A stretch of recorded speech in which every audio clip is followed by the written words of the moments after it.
Good afternoon, friends and colleagues. Good evening, good morning, wherever you're joining us from. Thank you so much for joining us. Today is a day that we'll be all waiting for. Thank you. And please do us the honor of introducing yourself. Use the chat room to introduce yourself and where you are joining us from, please. Thank you so much. Trust me when I say that today's meal is quite delicious, well packaged, trust me. And we're going to be dishing it out one level to another. Just sit back and enjoy the meal.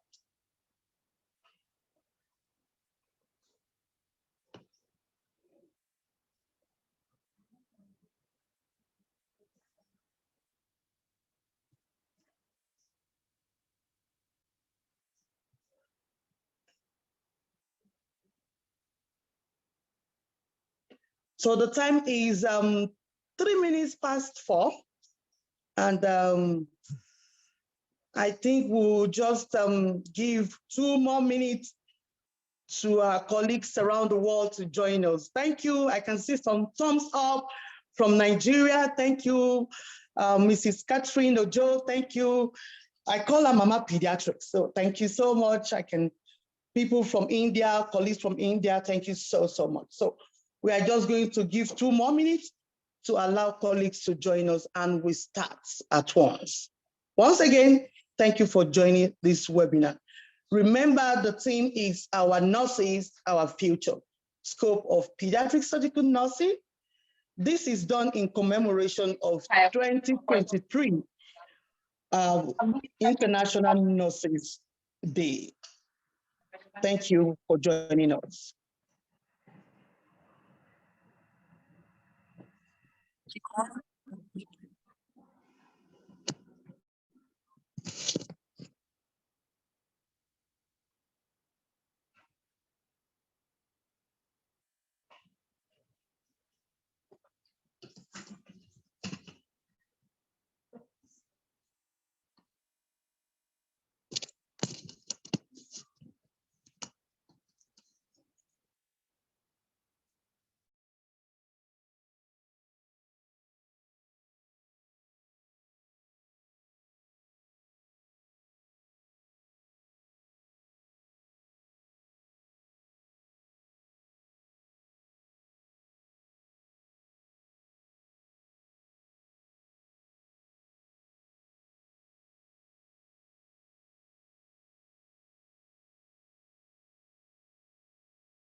Yes. So the time is 4:05, and we'll just begin right away. Once again, thank you for joining us, friends, colleagues, ladies and gentlemen. Good morning, good evening, good afternoon, wherever you're joining us from. It is my humble pleasure to welcome you to today's event. Let me first appreciate colleagues who ensured today is a reality. The planning committee, thank you so much for the awesome work you've done, your sacrifices, everything you've put together to ensure today become a reality. I'm so excited about it. Thank you so much.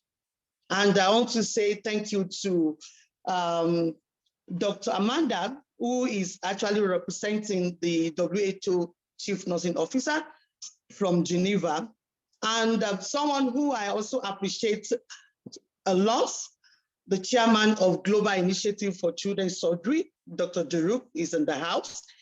Then someone who is dear to us, who is dear to nursing globally, the immediate past president, G4 Alliance, in person of Dr. Ruben Ayala. Thank you so much. And all the representatives of Operation Smile, GICS, G4 Alliance, Lifebox, who is joining us today all over the world, thank you. All the representatives of the ministry, department, and agency, thank you for joining us. The Professional Association, the president and the executive, thank you for joining us. The nursing leaders from academia, thank you. The surgical anesthesia obstetric surgical team, thank you so much for joining us. The media in the house, thank you, ladies and gentlemen. And this is by way of welcoming address. I just want to say that my name is Lawan Ayedun Olubumi from Nigeria. And I'm so happy to see today comes to reality. And I want to say thank you once again for joining us today.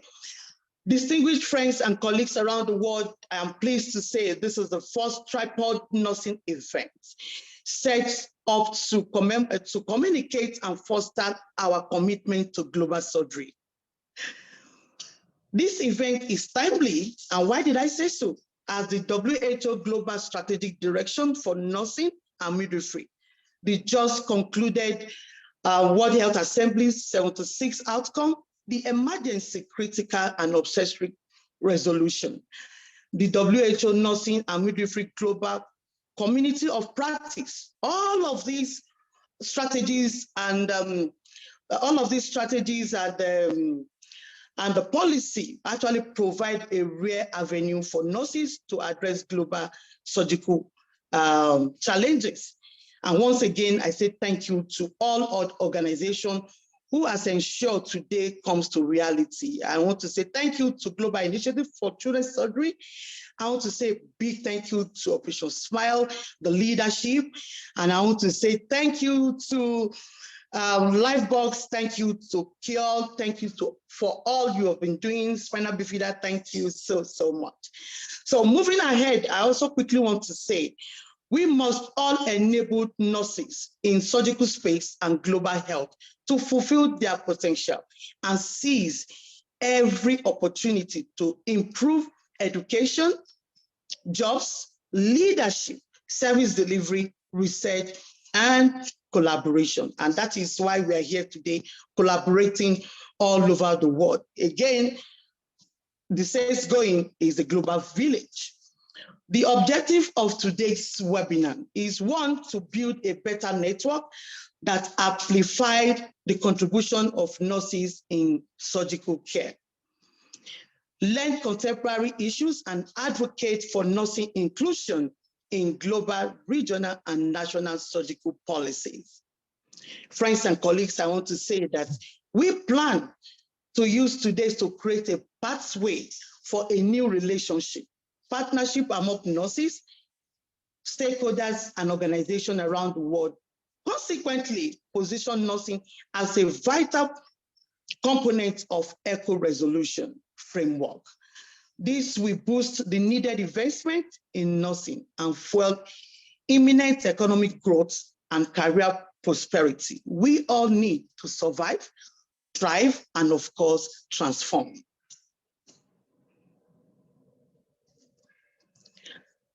Again, reflecting back on our experiences, passion to make a diverse impact in health industry, the quest for a change with desire and deserve in nothing, the void for sustainable stability and investment, recognition, empowerment, and mutual respect we all seek for. This can only be achieved when you and I are on the table and help to direct where the table should move. Let us not forget that every opportunity we have and we don't maximize to position nursing is wasted and lost. It is thus crucial that we advocate and position nursing in every aspect of health, and particularly in surgical ecosystem, focusing on the goal of achieving high quality, timely, and person-centered surgical care for all without financial burden to those who need it most in our community of practice. I hope today's meeting spur each and every one of us to action that will help inform national decision and global action for nursing inclusion a surgical plan, not just a mere mentioning in the policy document, but creating the visibility it deserves in the title of every surgical policy and other related policy and guidelines. And I want to say at this final note that please kindly use the chat room to introduce yourself and leave your contact if you want us to reach you moving forward.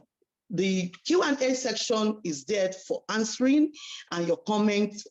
And once again, thank you and welcome. Please do enjoy this wonderful, wonderful meal. Thank you, everybody.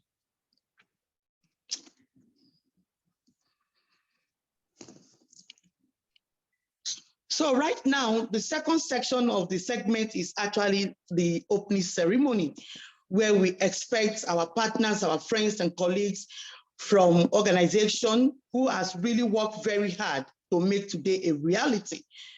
So Professor Ayat, if she's in the room, please take charge of this section.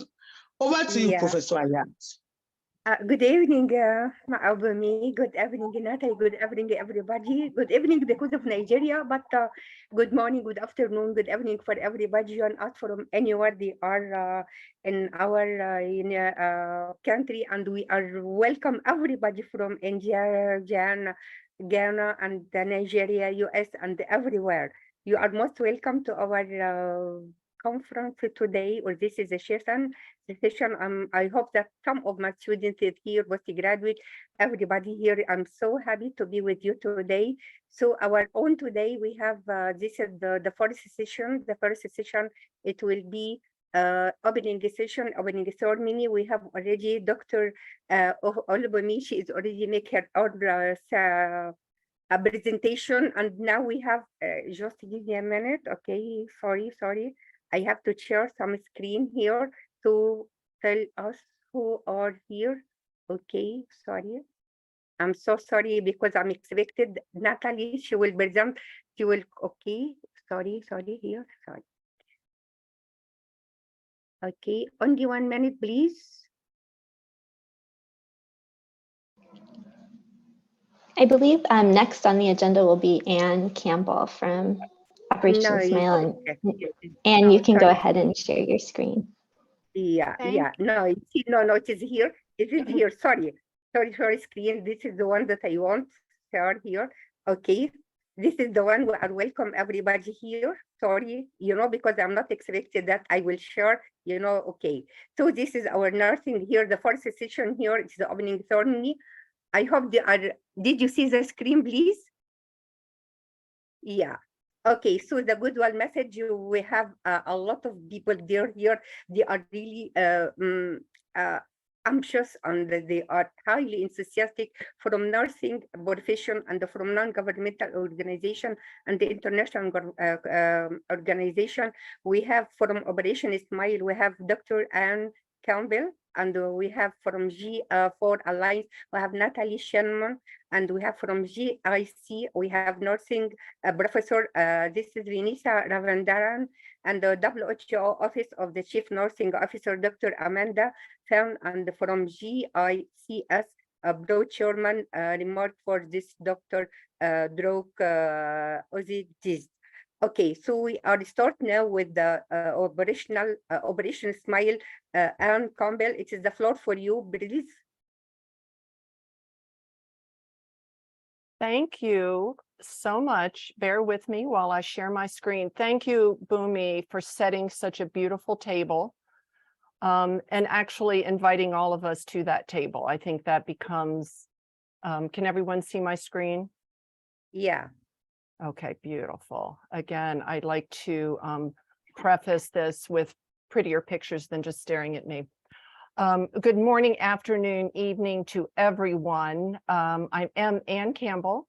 I am a pediatric nurse practitioner, a longtime nurse, volunteer, educator, passionate advocate for children, and blessed for the last 10 years to be the Senior Director of Medical Oversight at Operation Smile with an amazing team.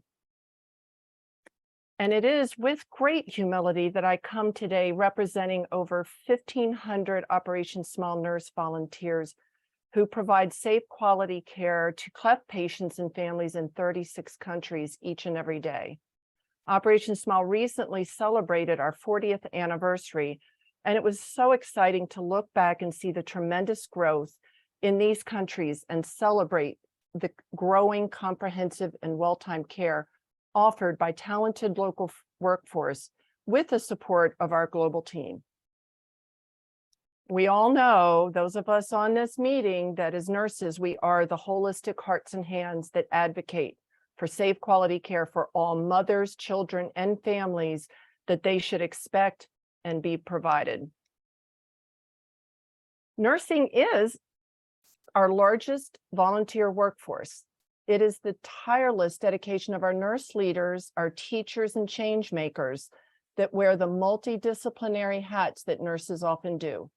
The role has evolved greatly since the late 1800s and Florence Nightingale's time, yet we do continue to face challenges and barriers as a profession. We must continue to advocate for equality and opportunity as a unified voice, as Bhumi so eloquently presented in her opening. We must continue to invest in the next generation as we inspire thought innovators and the ones who will continue the hard work ahead. In the next decade, Operation Smile and many of you are committed through love and leadership to improving access to care through strengthening of our health systems. This can only be accomplished if we work together and support each other through advocacy, partnerships, bidirectional exchange, and learning, and promoting the essential leadership role of the nurse. When we do this, our systems are strengthened, barriers to safe surgical care eliminated and torn down, and children are allowed to flourish and lead. Thank you, Bhumi and others, for bringing us all together to this beautiful table. Each of us in our daily roles are working hard towards improved access to medical and surgical care for our most vulnerable populations. It's exciting to connect and look forward together. So I would ask us in this hour, let's roll up our sleeves, join our hands, and charge ahead as a unified voice. Our children and our families deserve this. Thank you. Thank you so much. Thank you, and thank you for this. I think you have a very, very good experience in this operational Smile. Thank you so much for this one. We are really happy to join us for this one. Now we have this GA Alliance, Natalie Sherman. The floor for you. You have only 3 minutes. Thank you.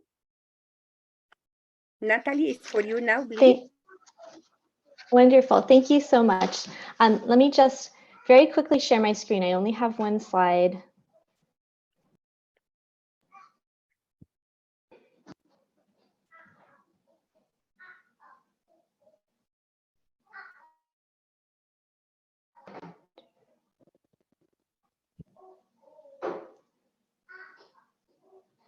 All right. Here we go. Well, hi, everyone. Thank you so much to all the folks who are joining us today. My name is Natalie Sheneman. I'm the Advocacy Manager for the Global Alliance for Surgical Obstetric Trauma and Anesthesia Care, also known as the G4 Alliance. And I'll keep this pretty brief. The G4 Alliance is one of the co-hosts of the meeting today, and we're very pleased to be part of this event. We are a coalition of 80 civil society organizations dedicated to advocacy for universal access to quality, safe, timely, and affordable care for surgical patients. It's my pleasure to be joining this webinar with G4 Alliance colleagues Bhumi and Rick, who lead our nursing and midwifery working group, as well as many nurses and advocates from our member organizations and partners in the community of those advocating for these issues. So among the G4 Alliance's top advocacy priorities is strengthening the workforce for surgical obstetric trauma and anesthesia care. And we recognize that interprofessional teams deliver this care, and nurses have a pivotal role in the functioning of those teams. the G4 Alliance Nursing and Midwifery Working Group has taken on some exciting new projects to evaluate the scale and scope of the nursing role in surgical care. And I'm thrilled to see the lessons from these projects spread throughout the G4 Alliance that are elevating these priorities and really in surgery and pediatric surgery. I'm really looking forward to the presentations today, and I anticipate that we will come away with new directions for advocacy and collaboration. So thank you to everyone who's helped organize the meeting today, and thank you to all the attendees. Thank you, Natalie. I know that you are a nurse, but you are very somebody with this is the nurse profession. We are most welcome for you, and we are so happy that you are joining us. Now, the floor for Dr. Professor Vanessa Ravandran. Prof. Vanessa, the floor for you, Prof. Vanessa.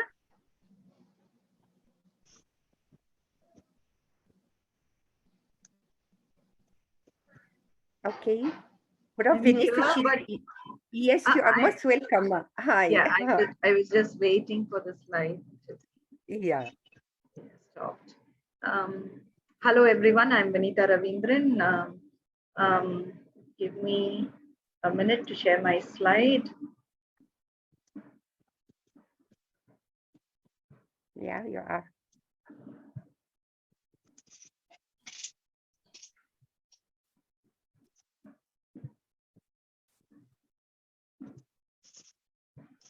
So I bring greetings from Global Initiative for Children's Surgery, Nurses Working Group. On behalf of the Nurses Working Group of GICS, I would like to extend my pleasure in joining this event. I know as a GICS Nursing Initiative, we have planned this meeting along with our steering committee chairperson, Bunmi here. And it's been a great experience of planning for this event, and I hope this event will be a great success. Just in about 1 or 2 minutes, I would like to just introduce GICS to everyone here in my initial remarks. So the goal of GICS is to develop global, regional, national, and local priorities to improve the delivery of surgical care of children in low and middle income countries. So the goal also includes identifying, bridging together, bringing the resources to address these priorities. The mission of GICS is that we define and promote optimal resources for children's surgery in low and middle income countries. And our statement as part of GICS, I would say it as my statement or our statement, we believe in a world where every child will have access to safe and quality, timely and affordable surgical, anesthetic and nursing care. These are missing in many of the low and middle income countries. We know there are many needs, but needs are not met. And the mission of GICS is that every child will have an opportunity to get timely care. And we know many of the surgical conditions are, if intervened timely, the quality of life afterwards is very, very good. So the approach the GICS follows is by addressing children's surgical needs, by engaging with and being guided by the needs and insights of the local care providers in those resource challenged areas around the globe. So what do we do? How do we do this? How is it done in GICS? We analyze the current status of pediatric surgical care, and the priorities are set, and then the resources are mobilized to address these priorities. The 4 pillars that are given in the published paper, which is referred here in GICS, include infrastructure development. How do we improve infrastructure to deliver this care to these children with surgical needs? Service delivery, so that they'll all have access to care. Training the resources, healthcare personnel, and also doing research. These are 4 pillars of GICS. And currently we have many members All this information is from GICS dashboard. 1,100 members from 64 countries, and every day the members are being added. And there are many working groups which are part of GICS, and nursing is one active working group. And at this time, I'd like to invite all the nurses to join as members of GICS Nursing. Welcome to GICS Nursing and welcome to this meeting. Thank you. Thank you, Prof. Thank you, Prof. Vanessa. Thank you so much. We are really appreciate your all rules for this. So helping this is the children with this is needed surgery really. Now we have our chief officer. This is now we have this is our chief officer. WHO office chief nursing officer, Dr. Amanda Fan. Dr. Amanda, the floor with you, Dr. Amanda. Thank you. Thank you very much. Can you hear me well? Yes, we can hear you well. That's great. Okay. Thank you very much, Professor Hayagama. I really appreciate, and just would like to say hi to everyone and my dear friend Bumi, estimated guests, friends, and colleagues. Thank you so much for this invitation. I'm really, it's an honor really to be here representing the Chief Nursing Office of the World Health Organization. We all know how critical the role of nurses in the health system it is. And surgical care has been an essential component of healthcare worldwide. So surgery nurse. I believe that it's everybody is listening to me. Yeah. Yes, okay, it's just because okay, no, it's just because I'm having some okay, that's great. Sorry. Surgery nurse. So we know that surgery is often the only therapy that can alleviate disability and reduce the risk of death from common conditions. And nurses are vital in promoting and effectively ensuring surgical safety. I'm looking forward to our discussion and dialogue, and I wish you all a great webinar and discussion. And I know that very soon I will present to you the WHO Chief Nursing Office in our nurse and midwifery global community of practice. I just would like to confirm if I should present now or it's just in a few minutes. Thank you. Thank you, Amanda. Thank you so much. But I wanted to say something. You are so beautiful, Amanda. Thank you.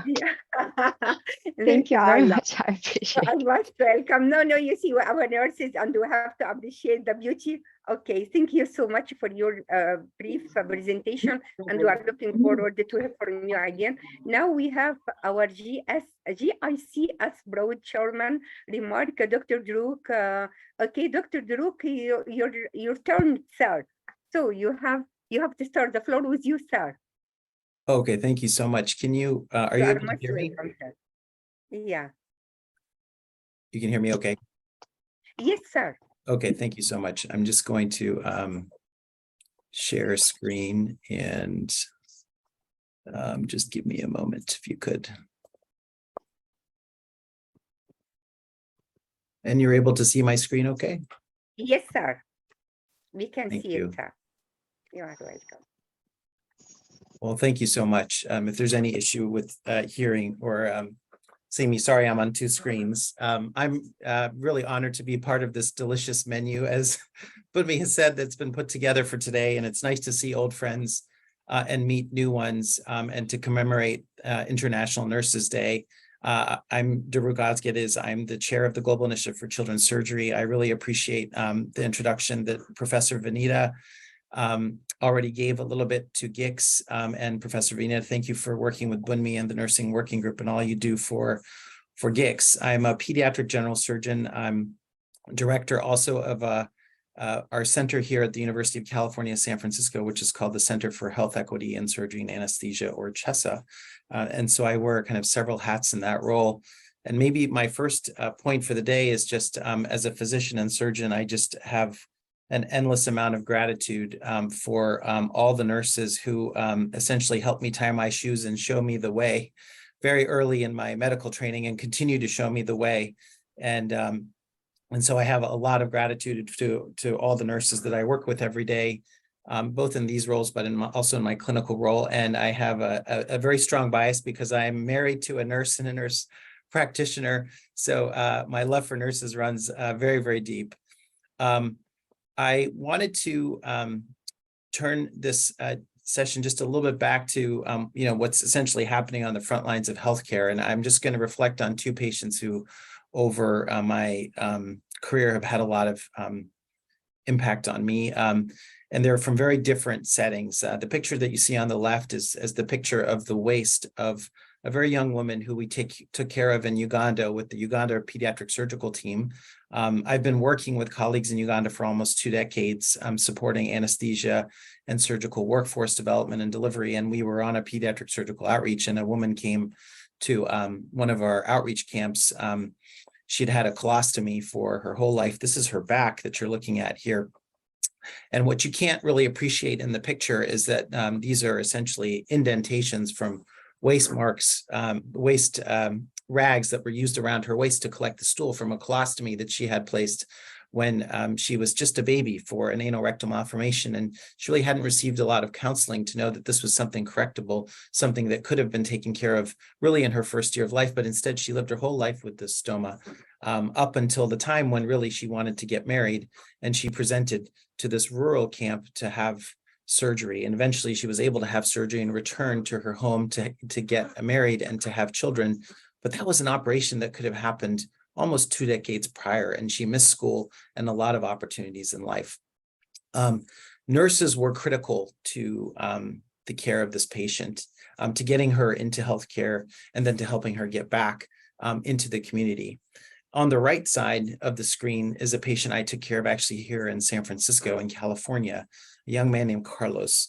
And he's allowed me to share his photo and story, who I met 24 years ago when I was a medical intern, and he had unfortunately been a victim of firearm violence, and he was left paralyzed from the neck down. You see him in a motorized wheelchair. And what you see in the background is we were able to get him through the acute surgical issues. He became an artist, and he painted with his mouth. And these are all paintings that he made with his mouth that he would sell in the community as part of his violence prevention activities. Nurses were also critical in taking care of Carlos. When he was injured during his rehabilitation, unfortunately, we lost him about 15 years ago due to complications of pneumonia. But when I think of these patients, I think of our most vulnerable patients. I think of the central role of nurses in the care of our most vulnerable patients. And I think of nurses on the front lines of care. Nurses are trusted way more than I think anyone else in the global health and in the health profession. And they were integral to both the care of these patients and their reintegration into society. I also feel like nurses are on the sharp edge of health equity and seeing the most vulnerable when they need help the most. And a lot of what we're doing in the space of health equity, wherever it is, and I showed these two patients because they're from very different parts of the world, including here and in Africa, is that we're trying to make the invisible problems more visible to the global community. And this is a partnership that we have to take on together. We're much more effective together. And all of the most vulnerable patients and communities in the world need us to organize ourselves better and work together. And they need to also be part of the solution. I'm not going to repeat a lot of things about what Professor Vinita said about GICS, but just to highlight a few things, we formed this organization because there were major gaps in global surgery around children's surgery, all aspects of children's surgery. And then there were major gaps in child health, with child health organizations that have been really traditionally focused on infectious disease, not really paying a lot of attention to surgery. So these were some of the gaps. We also didn't find that a lot of the children's surgical organizations were working well together. And so we wanted to have a platform where those things could happen. And then a big part of the GICS philosophy is really that it is LMIC led. There is a sense that Northern voices have dominated global health discussions. That's been a little bit more, I think people have paid more attention to that in the last few years. But from its inception in 2015, 2016, GICS was an LMIC led organization and has continued to be. Many of you know the statistics for surgical access for children. The majority of the children lack access, of the children in the world lack access to surgery, 1.7 billion children, the majority of the world's children. And that's a major reason why we're here today. And if you look at the, if you break this down into the types of operations, surgery, surgical conditions, it's really across the boards of children's surgical conditions. There are major disparities and lack of access to care. Abdominal emergencies, the mortality is 7 times higher in low-income countries. Congenital anomalies, the majority of those patients are in low-income countries. And then injuries, there are more deaths from injuries than HIV, TB, and malaria, particularly in the age 5 to 14 age group. And then cancer, the majority of cancer patients, unfortunately, in low-income countries, particularly childhood cancer, are even undiagnosed, and they're just not even detected, to much less to get the operations they need or the chemotherapy and comprehensive care.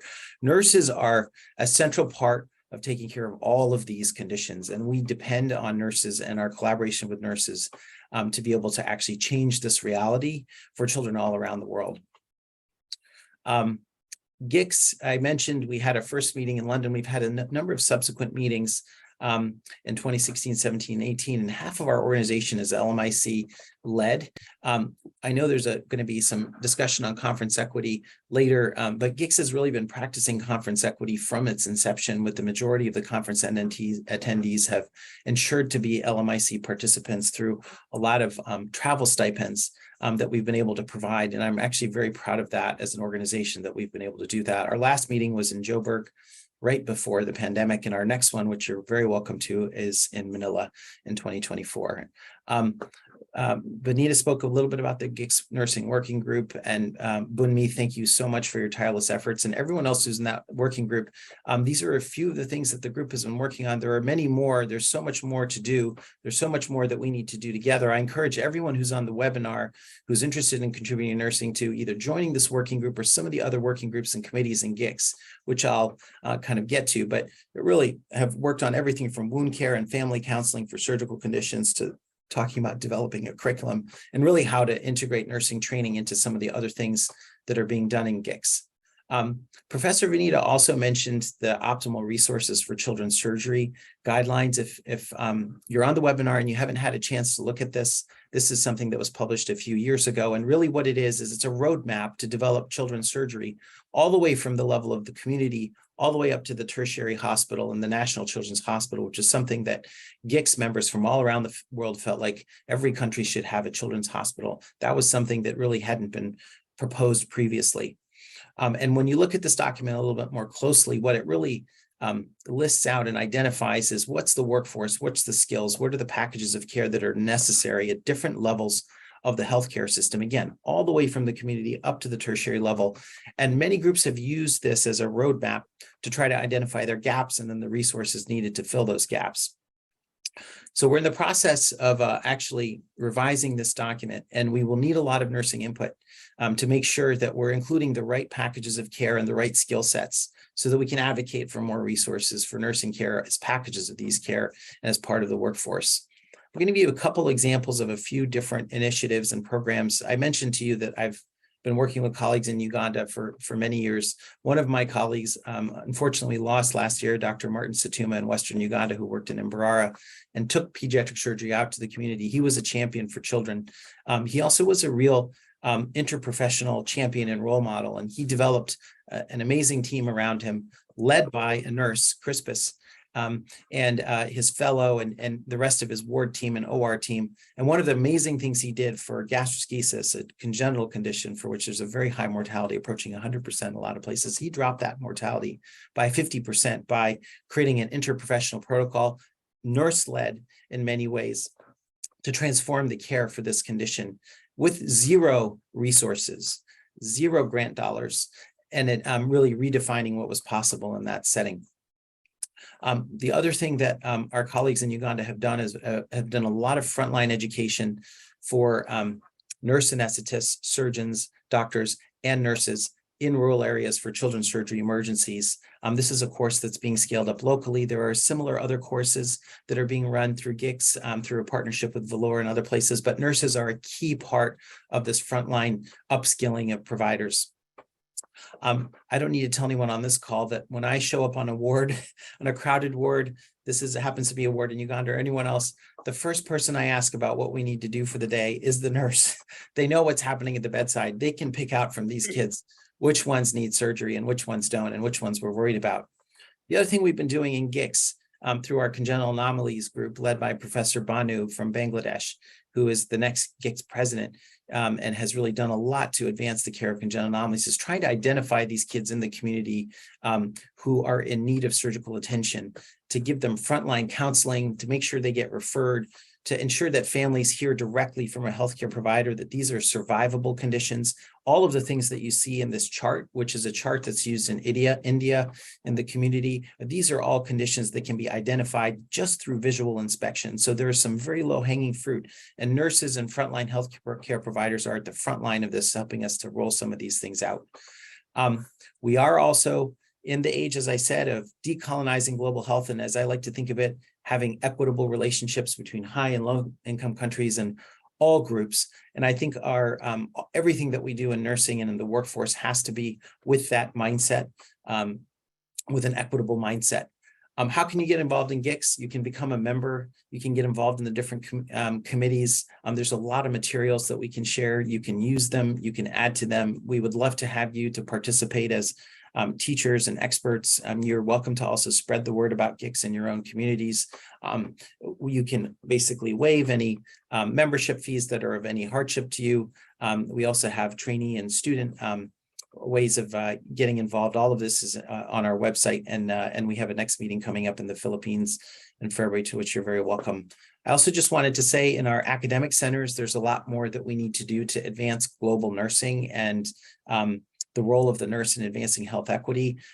Dr. Rebecca Silvers leads our Center for Global Nursing here at UCSF. It's one of the only global nursing centers in the US that's based in an academic setting. And so I think those of us that are based more in the academic settings, we need to do more to actually create centers and platforms for nursing, and also make sure that they're integrated from the beginning in everything that we do. And then, so just a few next steps. I've probably talked a little bit more already than maybe needed, but and these are things that we've been talking about with Bunmi and others for a long time. The nurses are the biggest part of the global health workforce. We desperately need more resources to expand the nursing workforce, but also to have templates for curriculum and for training programs that we can actually put in front of donors and foundations and other major groups that want to help expand the nursing workforce. We won't be able to meet any of the surgical goals and reduce any of the disparities without increasing the nursing workforce and having it integrated to all these programs, whether it's trauma care, congenital anomaly care, cancer care. We need to actually have even a better blueprint for all the advocacy work that nurses do. We and the rest of the health professions need to learn from the expertise of nurses in advocating for patients, the most vulnerable patients, as being on the front lines. And as nurses are doing more, especially in resource-limited settings, nurses are taking more and more tasks on. They need to be compensated for that. There need to be more professional advancement pathways for that and career pathways for that.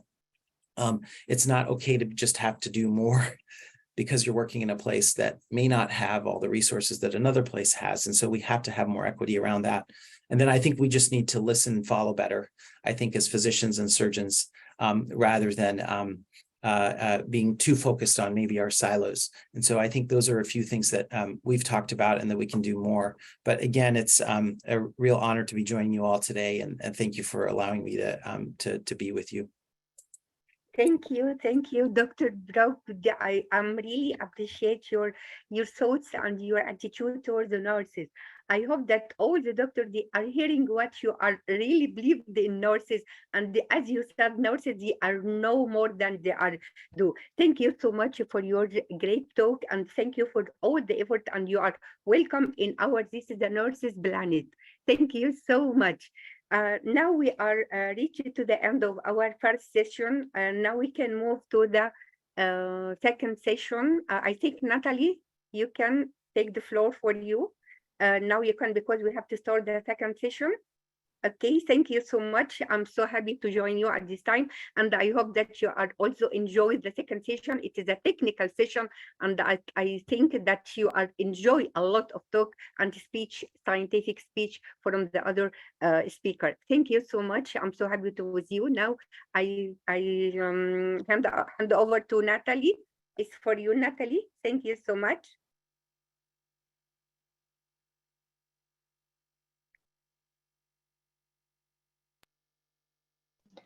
Um, our next speaker, we're actually going to turn it over to Amanda Fain from the World Health Organization. So whenever you're ready, please go ahead, Amanda. Okay. Welcome, Amanda, the beautiful officer. Okay, thank you. Thank you. Thank you very much, Professor Hayagama and Natalie. It's really a pleasure for me to be here, as I said, and I'm really excited to introduce you to the WHO Nursing Midwifery Global Community of Practice. So Natalie is helping with me to control the slides to all of you. So I'm a technical officer here in WHO HQ in Geneva.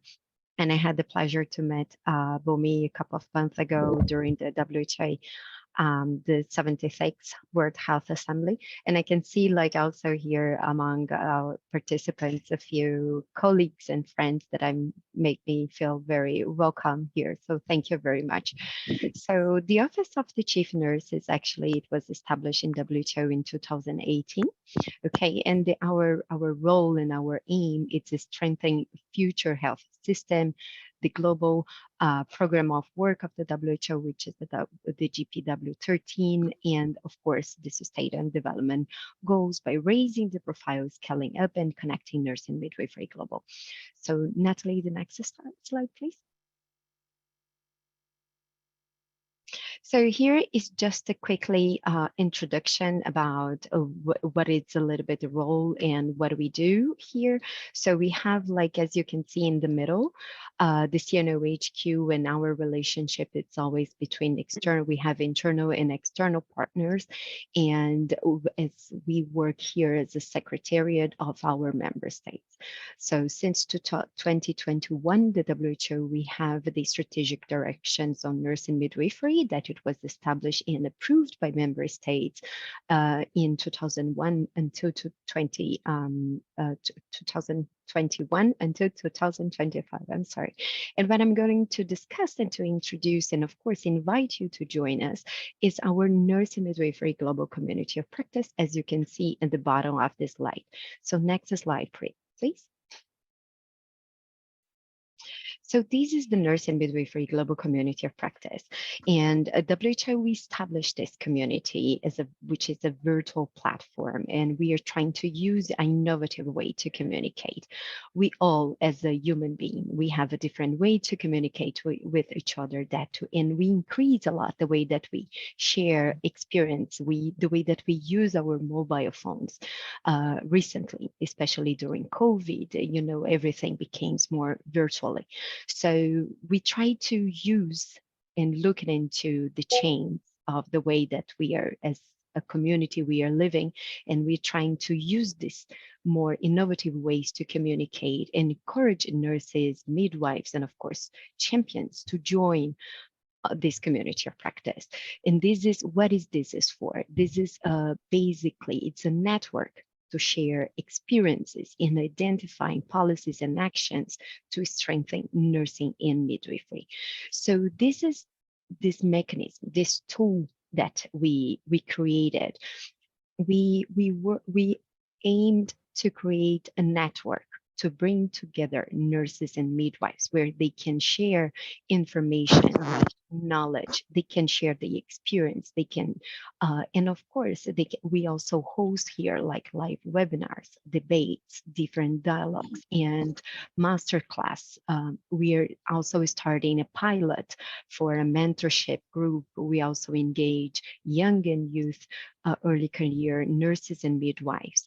And doesn't matter actually is which field of the nursing practice are you more engaged or you are dedicated in your work life, for example, there's for sure a space for everybody because this is a global community, and as the WHO, we aim to engage everyone and to discuss, and also to trying to promote access to everyone. These community of practice can be accessible either through your desktop using your computer and, of course, your smartphone. So below this slide, just on the bottom, you also have the QR code where you can access, for example, the Google Play or Android or App Store, and you can access directly the version that we have to access the nursing midwifery global community of practice. Next slide. I will try to present you. You can, Natalie, please just next. We always have like some format issues when we share. Yes. So this is, Natalie will help us, and this is a promotional video. It's a short promotional video that explains a little bit about the community of practice. So Natalie, I appreciate if you could play this video. Thank you very much. You know that Messi just moved to Inter Miami. I know, that's so cool, right?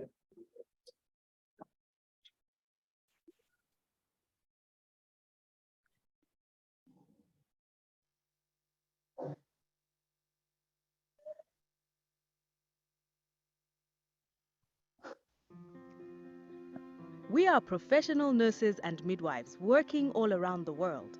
We share our vision of health for all.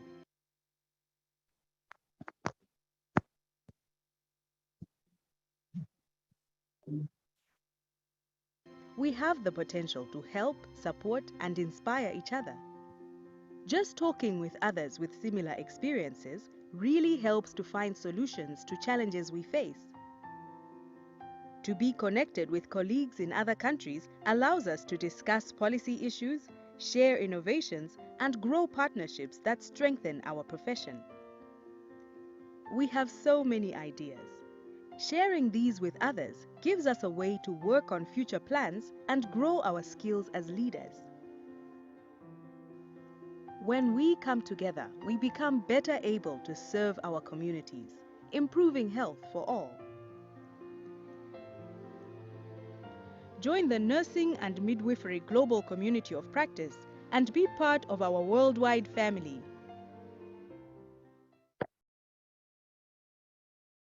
Thank you, Natalie.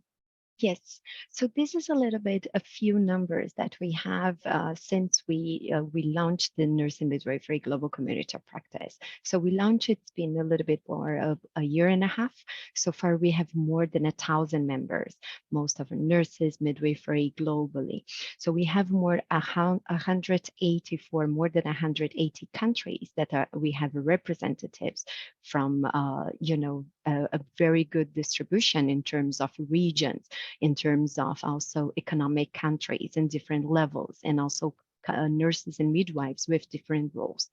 So within the community of practice, we have different specialty groups. We have been able to promote a lot of different type of events. And this is what we understand that it's a very advantage of the use of technology to promote universal health coverage. Other slides, please, the next one.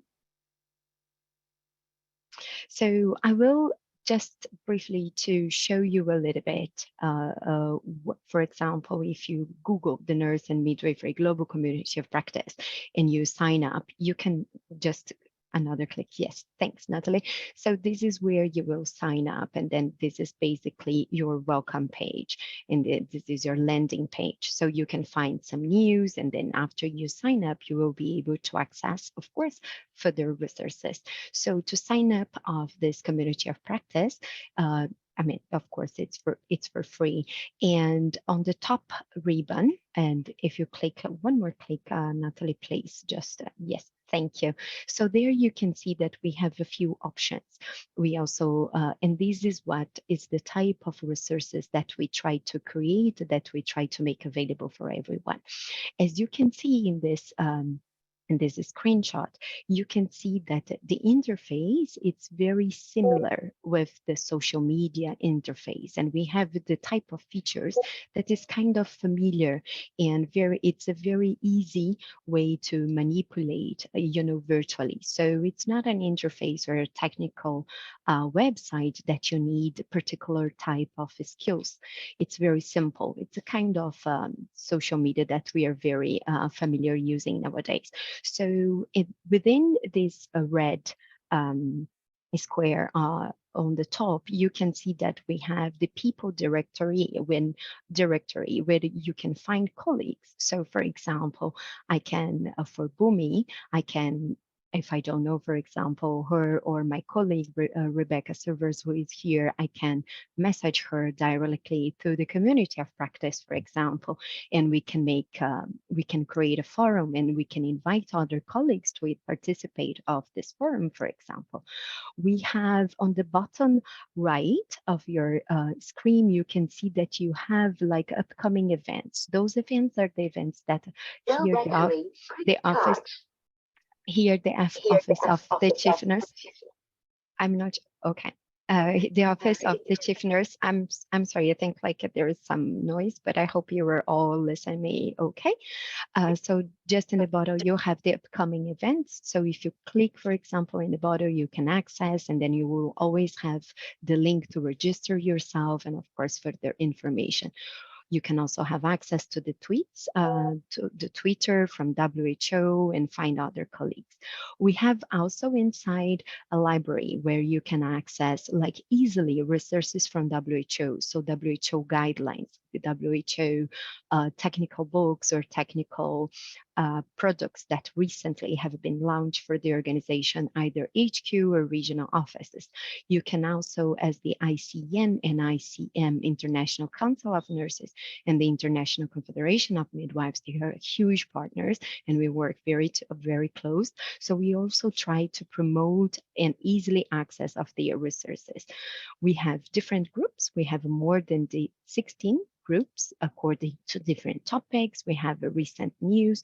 So just to showcase that the topic, you can have access to a lot of things.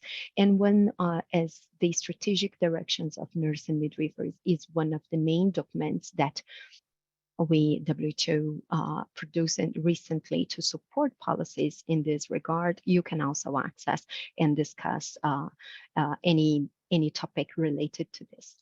Next slide, please. So with one of the groups that we have within the nurse and midwifery community of practice is the Future Leaders Group.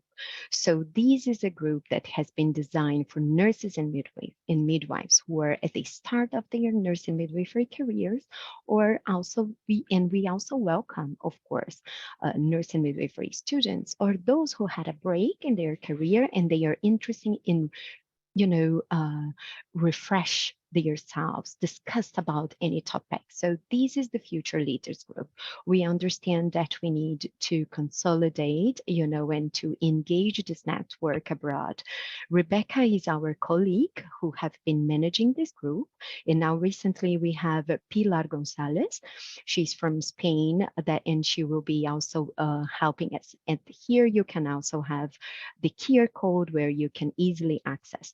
So the Future Leaders Group, for example, like every 2 weeks, they have internal discussions, and then you can be part of this group, and then it's a small group when you can easily communicate, you can put your questions, making things like very easy.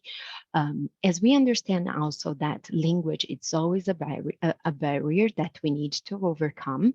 The community of practice is available also in 5 languages. Okay, and as an additional resource, you can also use using your internet browsing. We have, for example, Google Translate or Microsoft Translate as a tool that we can have like the content translate to other not official UN languages. The next slide, please. So I'm close to finish, but another initiative that we have here in WHO, the Office of the Chief Nurse, that we recently started, that was launched that was launched recently by our Director General, Dr. Tedros, in early April. It is the 25 by 25 by 25 emergency care Save Lives initiative. This is to provide basic emergency care training for 25% of nurses and midwives from 25 countries by the end of 2025.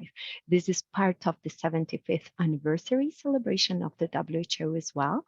And we encourage you to go through the WHO webpage and also to join this initiative. There is a lot of ways to join this initiative.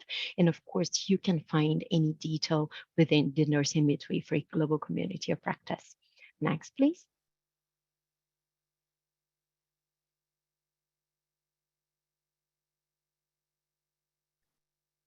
And here we have just a short promotional video, and I'm finalizing this presentation soon. Natalie, I appreciate your help to play this video again.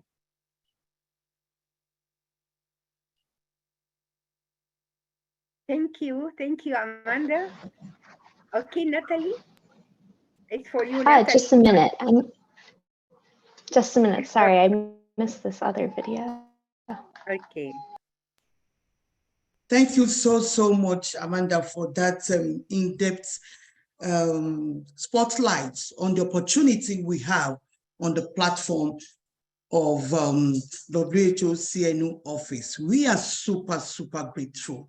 Thank you so much. And I want to really encourage the nurses around the world who join us right now, over 100 of us, please to take advantage of this. If you have any question, kindly send it to Amanda or send it to Natalie or me. Trust me, the CNO office of WHO, we get to address your concern through Dr. Amanda. Once again, thank you so much for joining us and for giving us those information on how to move forward. Thank you. Thank you very much. I really appreciate. Just for your information, when Natalie is just dealing with the technical aspects, at the end, my last slide, I have the link of all those resources that I've shared. So please, Bumi and Natalie, please feel free to share with everybody. And also there's my email. So any question, if you have any, if you need any further detail, I welcome you to email directly or to email to our general email that we have with your any question. But I will echo your words and invite everybody to join our nursing community midwifery, nursing midwifery global community of practice. Thanks once more. So Natalie, if you are set, we are set right now. Oh my goodness, I'm so excited to announce to us that the next presentation is actually from the engine room. Trust me when I say so. So we're going to have the keynote speaker. And I want to, with all excitement, call on Titi to take us through this section. Over to you, Titi. Thank you. Okay. Thank you, Ma. Good evening once again, everyone. I'm so glad to be here. It has been an amazing time, so many insightful information. It has been so amazing. Like, I'm just calling on people. I'm going to my chat box to call on friends to come and join in the meeting. Thank you so much, Dr. Fen. Thank you to Dr. Drew. Okay, my assignment here is simple. We know, like, it has been an amazing time so far, so we expect that it's going to get better. We are getting more information. So I have a simple assignment just to introduce the keynote speaker for this event in person of Professor Richard Enka. Can I have his profile, please? I would like to just quickly read this profile. Is it okay, Atali?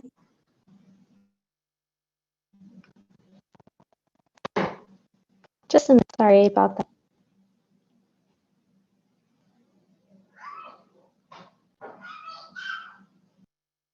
Oh, okay. Or do I just share it here? Okay. All right. So We have our keynote speaker is Professor Richard.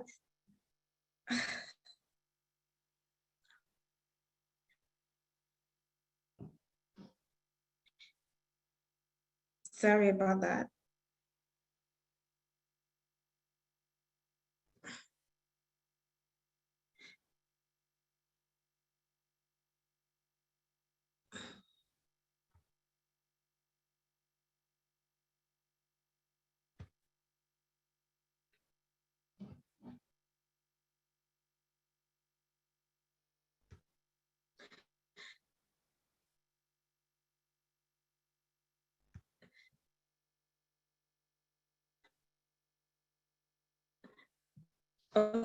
Okay, so Professor Richard has been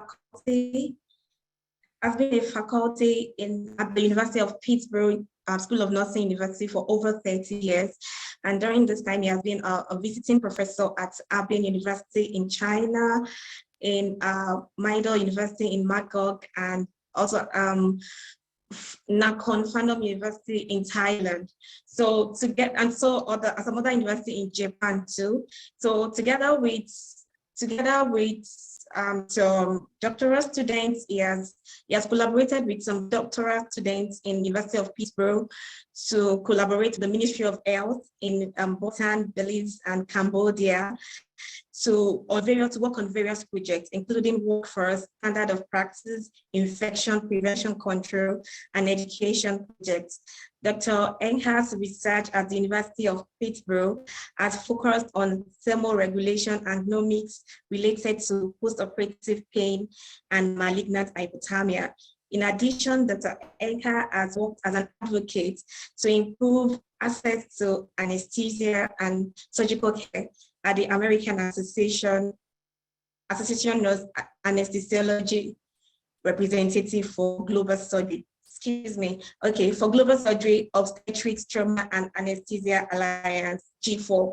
So he's an officer for G4 Alliance, the Permanent Council, and a member of the Board of Directors. So join me to welcome once again our keynote speaker with ovation here, the person of Professor Richard. You're welcome, sir. Thank you so much for the introduction to the LOPI. I appreciate that. Great. Thank you so much for inviting me to speak. Bunmi, thank you so much. It's been a pleasure. I've worked with Bunmi a great deal and many others on the committee that coordinated this. And thank you so much for putting this together. A wonderful seminar. And if I could have my slides, or if you want, Natalie, do you want me to share my slides? Sorry, my computer is just being very slow right now. Would you please share your slides? Okay.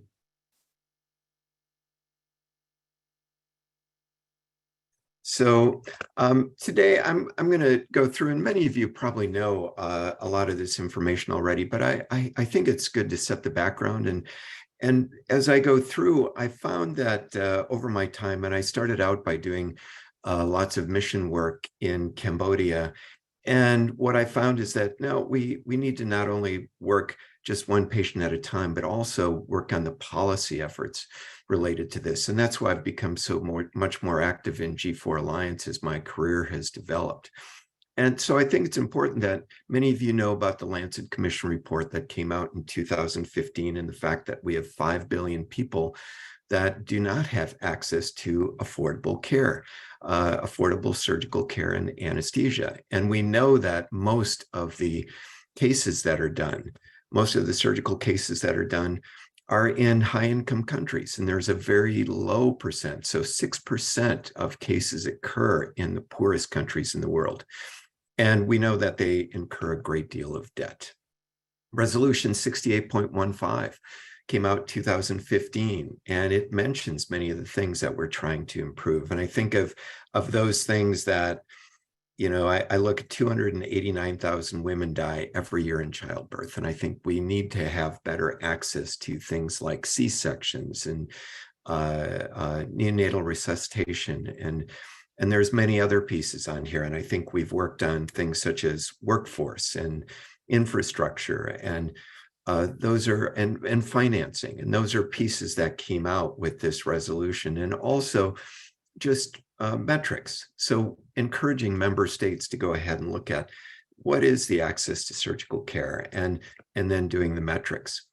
Now, a piece that I think is important that we always remember, especially with the theme of this conference, is the nursing and midwifery piece. And this is a resolution that came out in 2011. And this is a World Health Assembly resolution, strengthening nursing and midwifery. And I think what we have to always do is we have to make sure that we remind people that we have to work as a team. And nursing is a very important part of the team. And that without, we often look at individual groups to see what are the outcomes, but really we should look at teams in terms of the outcomes. And I know I've worked on standards and practice groups over the years with the American Nurses Association. And at one point we thought maybe we should really be looking at team outcomes instead of individual outcomes. I know there's this SAO density that's frequently looked at, surgery, anesthesiologist, and obstetrician, but I think it's our job to make sure that that these groups that publish on just SAO density, we have to go ahead and keep reminding them that it's team and that nursing is an important part of the team. So we have recommendations for SAO density of 20 per 100,000, but we also need to remember that nursing is an important piece. Western Pacific Region Office of WHO put together an action framework. Harvard Program in Global Surgery and Social Change, and G4 was somewhat involved in this. And I like this document. I do a lot of work in Laos and Cambodia, but again, the piece that's not quite emphasized as much as it could be is the role for specialized nurses, such as pediatric surgical nurses, and also for just nursing in general. So there's a document that came out from International Council of Nursing in March of 2023, and I love this document. If you get a chance, please take a look at this. And it talks about how we need to go ahead and really work on building the workforce for nursing and helping with our health system effectiveness. And if you look at this, these were some of the themes that came out in this document that I like, and that is COVID impact on nursing workforce. And it's been devastating. The COVID-19 really had a major impact. And I think of in the United States, the impact that it had. Nursing burnout, and then nursing shortages. So, one of the pieces in Pam Cipriano, who's the current president of ICN, spoke at our G4 Alliance meeting in May, and she talked about the shortage. So the current stock in terms of what we have for nurses, but then how short we are. So we're short 7 million nurses worldwide. So we really have to work on developing this workforce. And as we're developing it, I would suggest build more specialty practice, work on our scope of practice. And I heard this come up before that, yeah, we need to go ahead and work on our scope of practice. One of the projects that I've been involved in Cambodia is looking at nursing workforce characteristics on life expectancy and under age 5 mortality. And Virya Koy is the Deputy Director of Ministry of Health, and he was kind of the lead on this. And this was, people from the University of Pittsburgh helped with this project. And we found that nursing workforce density influenced life expectancy and under age 5 mortality in the group, the ASEAN group. And we know the other piece that came out is that having master's prepared nurses in these countries also influenced these outcomes. So I would propose that what we need to do is work on specialty practice within our countries and develop education that will help in terms of developing those specialties. And this is my attempt at developing a graph. And I was looking at the WHO data that they have on nursing and midwifery workforce just to do comparisons. And I was looking at Laos, Vietnam, and the United States. And the suggestion is that per 10,000, we should have about 114 per 10,000 of the population in terms of nursing workforce. And you can see in Laos and in Vietnam, we're just way behind in terms of our nursing workforce. And we really have to work on developing that nursing workforce. So it's an important piece. The other piece, and you know, I know there's in the title of this presentation was scope of practice. And I think we really need to work on developing a scope of practice that is appropriate for our specialties. And I'm a nurse anesthetist. This document came out from ICN and its guidelines on advanced practice nursing for the nurse anesthetist. And I didn't add much to this. The only thing is this is a picture of one of the nurse anesthetists that I work with at Lau Friends Hospital for Children. But all I want to say is we have to work on our scope of practice and making sure that we're doing exactly what we're educated to do in terms of scope of practice. So when I put some other things, you can see some other things on here. Please, if you're interested, please take a look at that. There's also a book that's coming out that's by ICN that just was published in time for the conference that's going to be held this July on nurse practitioner and nurse anesthetist practice, and that'll be coming out. One of the pieces that we have to focus on, and this came up, I can't remember which speaker talked about it, but we have to look at workforce. We have to do metrics in order to go ahead and help change policy. And we have 26 nurse anesthetists and 62 anesthesiologists in the entire country of Laos for 7.4 million individuals. And to improve access to surgical care and anesthesia care, we have to improve that number. What does G4 Alliance do? They advocate for the neglected surgical patients. So they work on a policy level to improve things such as workforce, but they look at all aspects such as financing. They look at how can we go ahead and get member states to implement resolution 68.15. So those are pieces that, you know, G4 Alliance does a great job in terms of advocating for the neglected surgical patient. I would state we love to have more nurses involved. We'd love to have nursing organizations as part of G4 Alliance. We have a nursing and midwifery group nursing and midwifery working group, and these are many of the activities that we've taken on. And Boonmi is the chair of our nursing and midwifery working group. So again, we try to influence and make sure that, you know, nursing is considered part of the advocacy within the G4 Alliance mission. Another group that I do a lot of work with is Health Volunteers Overseas, and I wanted to talk about some of the things that we do in terms of health volunteers overseas. So not quite as much at some of these things are going to be policy related, but much more at a local level. So another piece that I wanted to mention before I get into that is there is a Lancet Commission report that came out on health education. And this is Julio Frank. And at the time, he was the dean of public health at Harvard when he was leading this group. But they mentioned some of the things that came out in terms of this. One, mismatch of competencies for patient and population's needs, poor teamwork. And you can see some of the other pieces here. But I think these are things that we need to focus on as we move forward. And I know, you know, some of the work that we're doing in Cambodia and Laos, we're trying to work on how can we go ahead and implement things such as quality improvement to go ahead and get data to drive policy issues and also work on improving the care at the local level. So just briefly, a little bit about two of the children's hospitals where we work at with health volunteers overseas. Cambodia, we know that probability of dying under age 5, 29 per 1,000 live births. So it's better than some of the low and middle income countries, but still needs to have work done. So what we're doing, Lau Friends Hospital for Children has become a teaching hospital within Cambodia that attracts people from University of Health Sciences in Phnom Penh. We have residents, medical students. We have nurse anesthetists from around the country.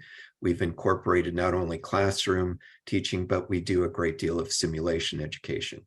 And we found that really working on developing our teams, so surgeons, you know, nurses, our pediatricians, we're really trying to develop teams, and we've used the team steps model for developing this crisis team management. Unfortunately, we had to take a break during the pandemic, but at Anchor Hospital for Children, we're going to go ahead and start that again in August. Cambodia projects. So not only are we working at the local level, but again, these are some of the projects. So we've worked on developing a standard of nursing practice that advances the scope of practice in Cambodia for nurses.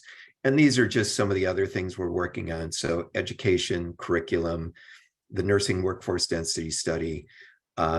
And what's very exciting is one of our doctorate of nursing practice students at the University of Pittsburgh has collaborated with the Ministry of Health on virtual simulation for the nursing process.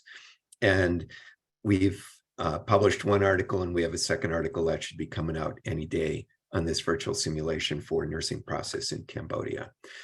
Another hospital I wanted to mention just a little bit, Lao Friends Hospital for Children. And again, you know, we look at underage 5 mortality as one of our indicators, and there are 72 per 1,000 live births in terms of mortality rate, and that compares to 7 in 1,000 in the United States. So again, we have a lot of work to do in Laos. Lao Friends Hospital for Children was built on the campus of the public hospital, the Luang Prabang Provincial Hospital in Luang Prabang. And when they opened this hospital, they went ahead and did a baseline study to look at underage 5 mortality. And in some of the districts in Luang Prabang province, we found Pansay had mortality rate was 107 per 1,000 live births. So certainly a lot of work to do, and we've improved things. So what have we done at that local level? Anesthesia, we've had an anesthesia conference last summer with 5 different hospitals. We did simulation to work on team. You know, we had anesthesiologists, pediatricians, nurse anesthetist, brought many of those groups together.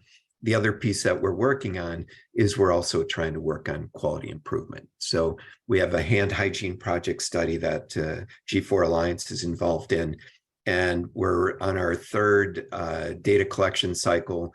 We improved from 40% in December to 60% hand hygiene compliance in April, and we're hoping that we can boost that even a little bit more. And we're also doing post-op pain project, and then we're looking at other QI projects there. And I have to mention Rebecca Silvers was mentioned previously at UCSF, and Rebecca and I finally met up at LFHC, and she works with the critical care nurses at LFHC. So we've done some collaboration, and she's done some presenting for G4 Alliance. So I'd like to have a shout out for her.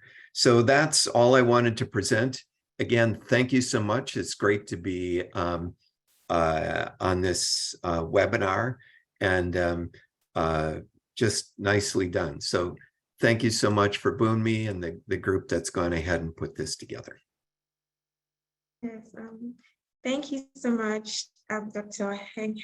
Thank you for that wonderful presentation and for sharing so many information and privilege and the work that you have done with us. Really appreciate it.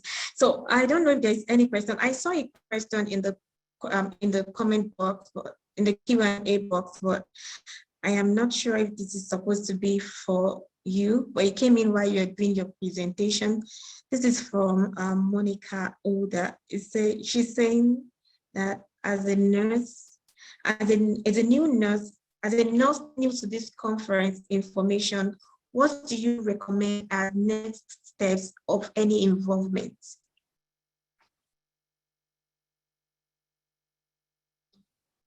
Is that for me in terms of conference and yes, yeah, that's for you. Let me just look at this again. As a brand new nurse to this conference information, what do you recommend? You know, I think just attending things. So, you know, G4 Alliance Nursing and Midwifery Working Group, anybody can join that. So, you know, for the permanent council, you have to be a member, but for the working groups, you can join the working groups. And I know GICS, GICS went ahead and mentioned that they have a working group also. And I think, you know, there's many opportunities. Just look on the G4 Alliance website. I know I'm on the board of directors for Health Volunteers Overseas, and and do a great deal of work for them, take a look at what they have. Look at your organizations that you might be part of, and just show up and attend, and that's a great start to doing this. And I know there are many organizations and health volunteers overseas. If you can't travel overseas, we have people who do presentations, and we have platforms for education that we put together at Cambodia and Laos and Bhutan. We have every couple of weeks, we'll have a virtual education piece in addition to actually having volunteers go over there. Thank you so much, Professor Richard. Thank you, Titi. Thank you. Your section has been an amazing, amazing section. Thank you. And just to add to what Professor Richard said, what these events tend to do is to create a platform for nurses all over the world, particularly those of us in LMIC. So you have all the platform, just reach out and enjoy yourself. Whichever group you want to join, please, we are available. Just reach out to us. Either you want to join, I'm sure you're going to be hearing from Operation Smile very soon. So please, we have given you adequate information for you to make an informed decision. And that is what we are about to do, or we are doing currently. So because of time, I want to please quickly call on the next speaker, and I want to call on Madison to please take us through this section. Over to you, Madison, please. Hi, everyone. My name is Madison, and I am here to formally introduce you all to Operation Smile and Operation Smile Academy. Thank you to all the presenters before. We have a lot to sink our teeth in, and thank you, a special thank you to Anne for that wonderful introduction into the organization at the top of the call. So without further ado, I will pass the mic over to my colleague, Cassie. Thank you, Madison, and thank you so much, Bumi and Natalie and the entire team at G4 for the opportunity to represent Operation Smile, the organization, but also to highlight one of our newest programs that we have been working tirelessly on for the last few years. And we are very, very proud to have debuted in December of 2022. So first, I'm just going to briefly introduce myself. And I assume you guys can all hear me well and see my screen okay. So I am Cassie Rodriguez-Feo. I am a physician assistant, which may be called something different in your country, depending on where you're tuning in from. We're also known as physician associates. PAs are for short. We're similar to nurse practitioners, so I think that would probably be the most analogous representation if there aren't PAs in your country. I work predominantly at Shriners Children's Hospital in Los Angeles, where we treat a number of congenital malformations, including cleft lip and palate, hand anomalies, burn reconstruction. We do a lot of microtia cases as well. And we treat a spectrum of conditions at the hospital. And because of our proximity to Mexico and Central America, we do have a pretty high number of international patients that we treat at our hospital there. And in April of last year, I formally joined the global medical education team at Operation Smile, where I have been working with Madison predominantly on Operation Smile Academy, which is our virtual learning platform that I am going to explain to you about, talk to you a little bit about today and explain the different offerings that we have geared towards nurses, but all the specialties involved in cleft lip and palate care. Before we do that, I think it's always important to share a little bit about the why we do what we do. This is a patient that I had the pleasure of meeting on a program in Operation Smile, and that we went to Bolivia back in March of this year. And you can see she's 24 years old. She went her entire young adult life without having her cleft lip treated. This was very isolating for her. She suffered socially. She suffered with, her professional career, and a number of other things that, you know, can be attributed to the fact that she lived with this deformity for much longer than she should have. For those that don't know, cleft lip is typically treated around 3 months of age. Cleft palate is typically treated around 8 to 12 months of age, depending. And if you don't have those surgeries at that young age, you can experience a number of problems, both functional and aesthetic. So you can have breathing issues, feeding issues, speech delay. And that is, again, not to mention the societal issues or the negative connotations that you receive or you know, are a victim of with living with that deformity. And I highlight her because I wanted to also mention Mariella, who is a 10-year-old patient that we treated in Los Angeles.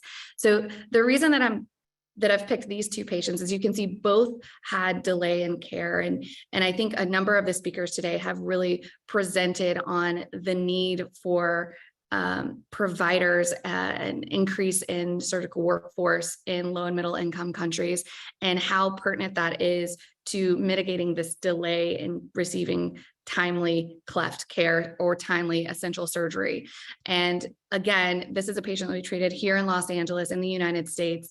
And Paulina was a patient that we treated in Bolivia, and you can see the similarities between the two, despite, you know, where they came from. So again, it's just really important that we increase our accessibility to education opportunities so that we can then in turn increase the workforce and the skilled professionals that are capable of treating these conditions, so that eventually these delays are slowly resolved and that we don't have patients going much longer than necessary without receiving essential surgery.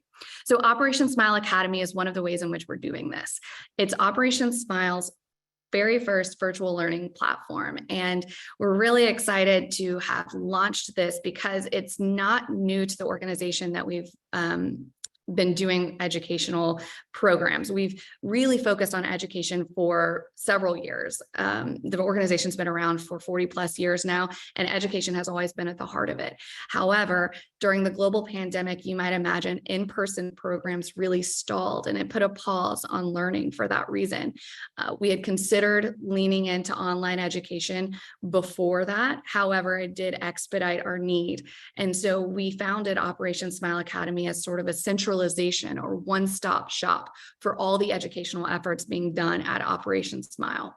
And since we have created our own faculty, there's online courses, there's a library of content, we hold virtual events. And the most special thing I think about this platform is that, again, it's not geared just towards surgeons. It's geared towards all 9 specialties involved in the comprehensive cleft care team. That includes nurses, who we know are the quarterbacks of this team. It includes anesthesiologists, pediatricians, nutritionists, speech pathologists, and everyone involved in making sure that a patient is cared for holistically.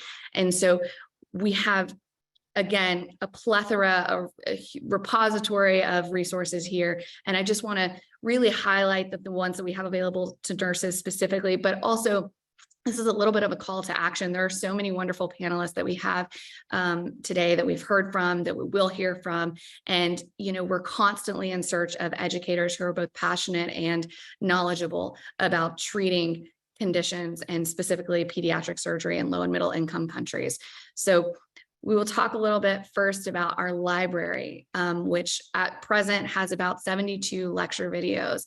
We have procedural demonstrations, we have text across 9 different specialties. Like I mentioned, at present, we have 3 languages represented. We're hoping to get, you know, better accessibility to more languages, but currently we have English, Spanish, and Portuguese. And so far, over 550 hours of these resources have been played in our library.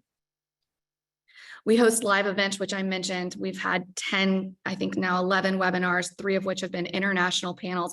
It's really important that our educators are not just from high-income countries, but we actually have educators that are coming from the places where we're really trying to serve. I think it's oftentimes a lot easier to learn from someone who speaks your language and speaks to the needs in your particular region. And so we really try and have educators and a faculty that are diverse in nature. We have 600 plus participants in these. We've had 600 plus participants in these live events from 50 different countries. So just as an example, you know, Operation Smile has 20 plus official partner countries, and we've had 50 plus countries participate in these live events. And so that's just to tell you, this is not just for those that are affiliated with Operation Smile. This is for anyone who is treating pediatric patients, adult patients in cleft care, in essential surgery, you know, across the world. It is not again, just for our volunteers. It is free and it is open access. You just have to create an Operation Smile Academy account to be able to log in and use our resources here. One of our most exciting webinar series that we have is one on PACU nursing. It's called Wake Up the World, and we've had 2 parts. It's intended to be a 6-part series, and we have one of our long-term nursing volunteers at Operation Smile who has given the first 2, and it's all about PACU nursing. And the first is an overview, and they've gotten progressively more technical in nature. So that's just an example of one of our live events or one of our series that we've held at Operation Smile Academy. If you sit for an Operation Smile Academy live, then you're automatically generated a certificate of attendance. We actually just recently worked with the Ethiopian Society of Plastic and Reconstructive Surgeons to have our first instance of awarding continuing medical education credit to that group for attending one of our webinars. And so, you know, it's possible that we can work with your group, with your organization and cohort to potentially award CME credit for attending these educational events, which is really exciting and further validation of our learners' time. We also have research depicted on Operation Smile Academy in a very unique way. Research is a very intense, dense, intimidating topic for a lot of people, and we wanted to make it more accessible to those in low and middle income countries. And so we created the concept of audiovisual abstracts, which are essentially short form abstracts that the first or second author on a publication gives a brief overview about the background, the conclusions of their work and their publication in a video form. And this again allows users to have a better understanding. It becomes more digestible for them. And then we have the PDF of the full text available if they care to delve deeper into the work. This is just an example of one of those audiovisual abstracts. Hi, I'm Orisene Gamonye, Global Surgery Fellow at Operation Smile. And I'd like to discuss with you an article we got published in the Plastic and Reconstructive Surgery Global Open Journal. This article was titled Cleft Lip and Palate Research in Low and Middle Income Countries, a Scientometric Analysis. So again, that's just the intro of him. He goes on to talk a little bit about what this paper discussed and the conclusions that were found. And then the PDF, like I said, in full text form is available for download for the users if they want to learn more about the subject that was presented on. Like I mentioned, we have an Operation Smile Academy faculty. You know, these consist of members that have either produced or developed content for Operation Smile Academy or have donated content that they had previously created to the platform for free. Our faculty is entirely volunteer. We have 27 educators from 10 different countries, multiple of which are Operation Smile Academy, or I'm sorry, Operation Smile champion representatives. So that means that they are mentors to mentees in various partner countries. And we have 7+ university partnerships in the works. So again, not all of our content is Operation Smile original. We want to make sure that we're actually leaning on other medical NGOs, other university partners to really represent the latest and greatest information and most up-to-date resources available in the space of cleft care. We have online courses. We're really excited to have launched these, and Madison has been an integral part of this process. We had our global release of our first online course on June 1st of this year. The first series is actually on the topic of nutrition, and we have several courses now that can be moved through that include pre, post-test assessments so that we can further gauge how we're actually moving the needle for our learners. And again, this is a great way to self-assess. This is a great way to require prerequisites for in-person programs. If you want a particular learner or a volunteer to have a foundation of knowledge before having their in-person or hands-on training section, this is a great way to be able to track that progress. We've traveled a lot with Operation Smile Academy. We've been to a number of different countries where we have filmed procedural demonstrations, both in anesthesia and surgery, a lot of which have already been published to the library. There aren't too many on nursing. So again, just a call to action. We would love to have procedural demonstrations in the field of nursing and how we can best represent this group and provide more technical skills, more practical knowledge to our learners is something that we're definitely interested in. We've had a couple of publications on Operation Smile Academy. We also submitted a non-research abstract to a national cleft conference this year, which we were accepted to, and we're just very proud of. Again, this has all happened in about a year's time. So very excited to see what is coming. Our plan with Operation Smile Academy is not to, again, replace hands-on training. It is to create a blended learning space where we actually supplement or complement what happens in the field with virtual learning. And the reason for this is because not every educator can be in person on every program, and not every learner or trainee can be in person on every program. And so with Operation Smile, there's the ability to sort of inject a virtual aspect on the timeline of in-person learning. So for example, this is just an example of a surgical timeline for Operation Smile, surgical training programs. And so at the start of each program, or at the acceptance rather, you would register for an Operation Smile Academy account, and then you would have your in-person program orientation, and then you would complete prerequisite content and so on. And you move through this timeline while having hands-on in-person trainings that are supplemented by virtual learning components. It creates a more, again, comprehensive and trackable or traceable learning experience. So again, our goal is to create a comprehensive repository of resources that supplement hands-on training. We call it a Smile dashboard, expert faculty, live lectures, interactive media, medical mentorship, and surgical simulations. I say them backwards because that's kind of the way in which we've achieved these goals. We already have an expert faculty. We have held live lectures. As of June, we actually do have interactive media with our online courses. Medical mentorship is definitely a space that we're looking to explore in the near future. And then surgical simulations is something that we definitely want to explore as well. Again, that was just a brief overview of the Academy. It is free. It is online. We're hoping to create learning centers in our partner countries. So those areas that don't have connectivity can still benefit from these resources. But for the most part, we have found that people have the ability to connect and engage with the platform from wherever they are, making it universally accessible and beneficial to 9 different specialties.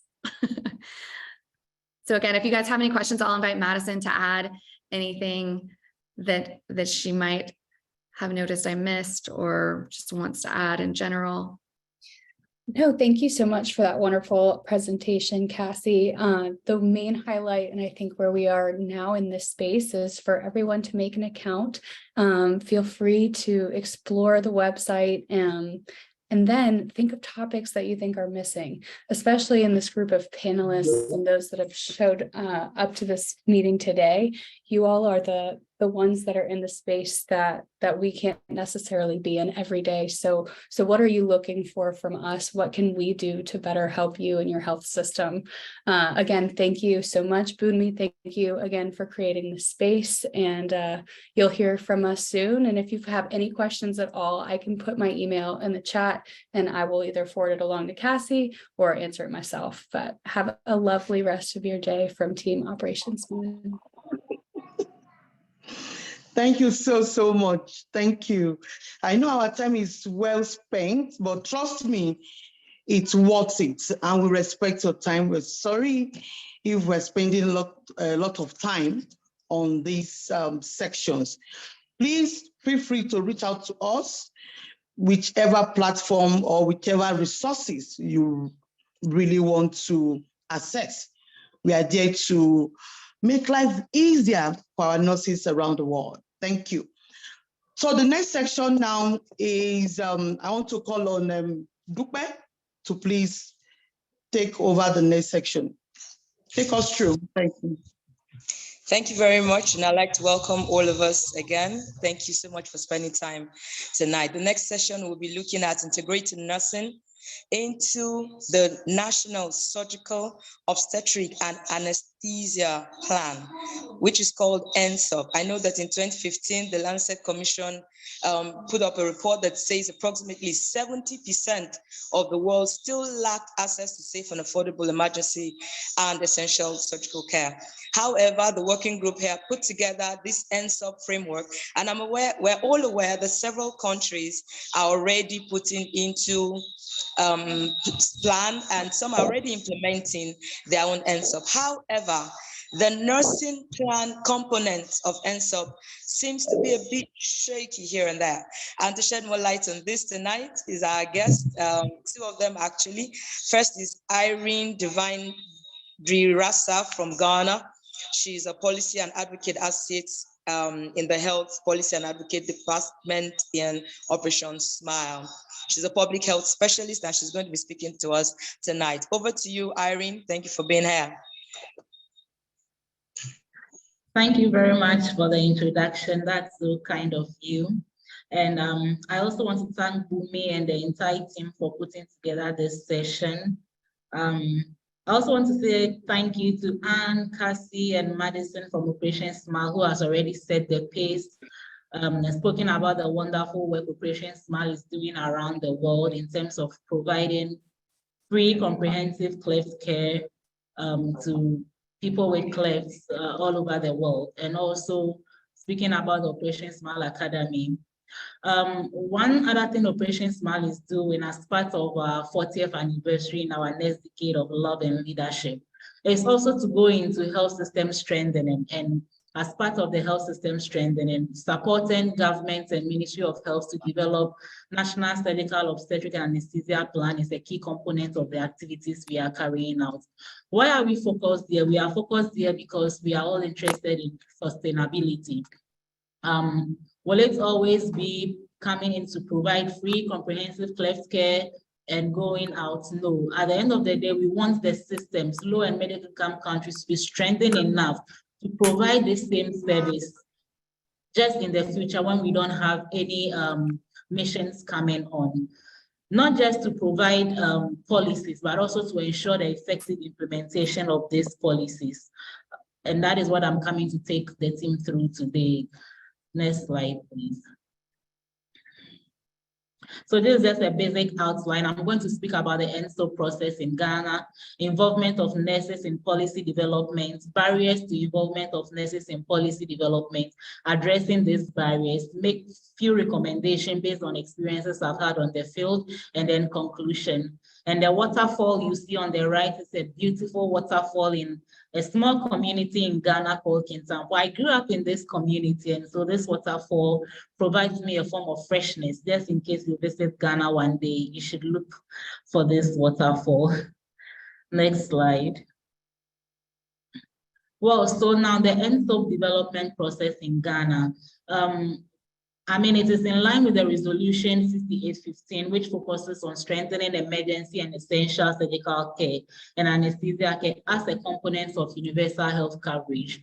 This is Ghana's very first NSOP. Other countries in Africa have been able to develop NSOPs, gone beyond its number of years, and are even evaluating it. But when it comes to Ghana, this is the very first one we are developing.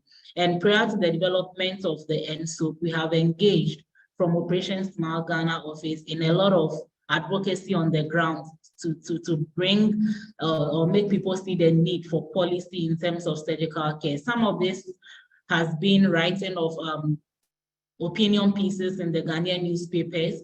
One of them that I authored was strengthening surgical system to reduce maternal mortality. And this opinion piece just came after a conference where the Minister of Health of Ghana mentioned the increasing trend of maternal mortality in Ghana. So as a surgical care advocate, I came in to explain how improving surgical system could help reduce maternal mortality. And the one down here is one that I co-authored with Desmond, who is the Director of Policy and Advocacy at Operation Smile. And we titled it, "It is time to talk about safe surgery in Ghana." And after writing all these opinion pieces in the newspaper, it got the public talking about global surgery.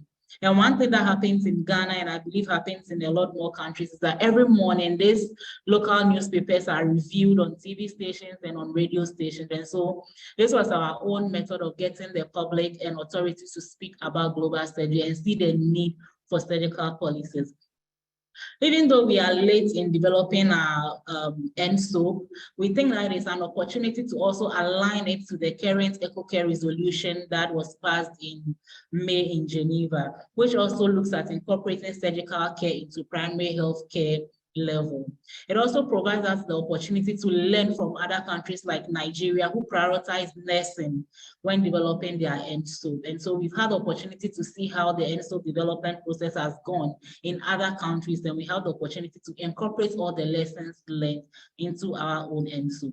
We are not looking at the ENSO as any regular policy or a different policy, but we are looking forward to incorporating it into our regular national health plan so that we implement it alongside other health plans. Next slide, please. Well, so now the question is, how involved are nurses in the policy development process? Like Bumi has always said, we are not just interested in mentioning nursing in the policies. We also want to go further to look at involvement of nurses in the actual policy development process.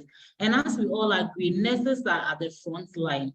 Day to day, nurses are striving to meet the needs of patients, and each patient has a unique need. And so nurses have a lot of experiences which they can relate onto how policies should be developed. Coming from the district level with my public health practice, I have seen the impact nurses have made, right from provision of vaccination, distribution of insecticide, mosquito nets, treatment of ailments at the community level, right through the peripheries to the tertiary hospitals and teaching hospitals. And nurses are the first point of call when it comes to provision of healthcare. And so these experiences cannot be put aside when policies are being implemented, unless maybe the policies are being designed to be implemented in urban communities. Otherwise, nurses at the front line, I believe, should be at the forefront of policy development. Also, what I know is that nurses are very influential, especially when you come to Ghana and you hear that nurses are on strike. The whole health system is brought to a standstill. So nurses are very, very influential in Ghana. So to develop a national surgical plan without nurses on it, then implementation will become a challenge. To say that nurses also act as key advocates for health policy, because the nursing group represent a very large number of people when it comes to healthcare delivery, and hence they should be part of every policy development process and not just the end. So next slide, please. And so I explored a few barriers that prevent nurses from being involved in policy development process. Most of the time, some of these barriers are at leadership and organizational levels where they are not just given the opportunity. Sometimes some people are given the opportunity, but because they feel like they don't have the capacity to develop policies, they don't want to get involved because they feel like they don't know what it is about. And so I reviewed a study or a review by Sheriff in 2014, who discovered that insufficient knowledge on health policy making is one of the key reasons why nurses don't get themselves involved in health policy development process. And some of this knowledge is knowledge around evaluation of policy, around the formulation guidelines, and perhaps nurses will think that there is a specific formula when it comes to development of policies. And then I went on to ask, why is it so? And just a few weeks ago, I was on the field trying to verify data for national surgical plans. And I met a lot of nurses, and you realize that some of the reasons were that they even lack opportunities for career development because there's excessive workload, and we know that there is a global shortage of nurses, which is not different in Ghana. Because nurses are running a lot of shifts, they don't even get the opportunity to get into career development. And some of these things will really have to be looked at so that nurses are given the opportunity to develop themselves in their profession so that people who really want to engage in policy development and policy advocacy can get the opportunity to be trained in these areas. Next slide, please. Now I look at how Ghana is addressing this barrier and trying to bring nurses into the policy development process. This slide shows the organogram of the Ministry of Health of Ghana, which is not too different from the organogram in many other countries. And so we have the Minister of Health, the Chief Director, and we have several other agencies. And now where you see the red circle around is where we have technical coordination. And so in the technical coordination, we have medical and dental council, we have pharmacy, and we have nursing and midwifery. And like every other country, the Ministry of Health is in charge of policy development and implementation. So in its technical coordination, it has prioritized nursing and midwifery. And there is a director for nursing and midwifery seated at the Ministry of Health. This director is involved in every policy development at the ministry level. Next slide. So some few years ago, the Ministry of Health of Ghana inaugurated a technical working group to develop the National Surgical Obstetric and Anesthesia Plan of Ghana. And I would say that coming from Operation Smile and being part of the technical working group, I see the representation of nurses on this group. So on the ENSOP, we have representatives from the Ministry of Health, the Ghana College of Physicians and Surgeons. There is a representative from the Nurses and Midwifery Council. The Director of Nursing and Midwifery at the MOH is also on the technical working group, and many other organizations, including private practitioners, herbal practitioners, Christian Health Association, Muslim Health Association, and even Operation Smile as a development partner. We've been given a slot on the technical working group. And this picture is just a cross-section of technical working group members after a 2-day stakeholder meeting. Next slide. Now, there is an ENSOP data collection that we completed just about a month ago. And this data was just a form of baseline data that we were collecting to analyze, to influence the drafting of the National Surgical Plan.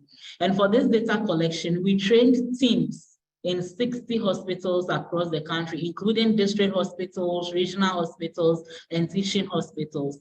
And then the data was uploaded onto the RedCap app and sent to hospitals for them to fill out, for us to know what they have and the gaps they have in terms of equipment for surgical care provision. Now, in each hospital, teams were trained to collect this data, and this is the composition of teams that were trained. Also, at the grassroots level, where data on surgical care was being collected, we have tried as much as possible to involve nurses. And so the composition of the hospital level data collection tools on surgical care was made up of the medical superintendent, the nurse manager in the hospital, health information, OBGY, surgeons, midwives, and other specialist nurses like pediatric nurses, surgical nurses, and also the human resource. So right from the level where data was being collected, nurses were part of the team, and they were able to put in or articulate the gaps that were at the hospital level when it comes to delivery of surgical care. Next slide, please.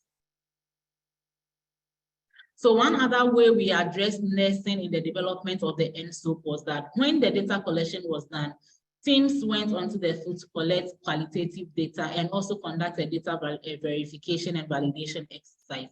So when these teams were going, there was a special questionnaire that was designed to be administered to nurses in particular. So there's this questionnaire specifically for surgical nurses, either in the ward, the emergency room, or other specialists. And this questionnaire addressed various aspects of nursing, giving nurses the opportunity to speak out and make recommendations on what they think the ideal should be, even at a district level facility when it comes to provision of surgical care. And so we have their data collected and all their inputs collected into the baseline data that we are collecting. And for each of the slides that I show, you see pictures on the right from different hospitals. And for each of the teams we meet, you see a nurse in the team. Next slide, please. So addressing nursing in ENSOP, other key areas we explored, which we realized that brought a lot of joy to the nurses, were simple questions that address the welfare of nurses at the district level. Some of the key questions we asked was about security of nurses. By barely asking nurses, how do they get to the health facility? Do they come to work in groups when they are on night? Has any nurse been attacked in the community recently?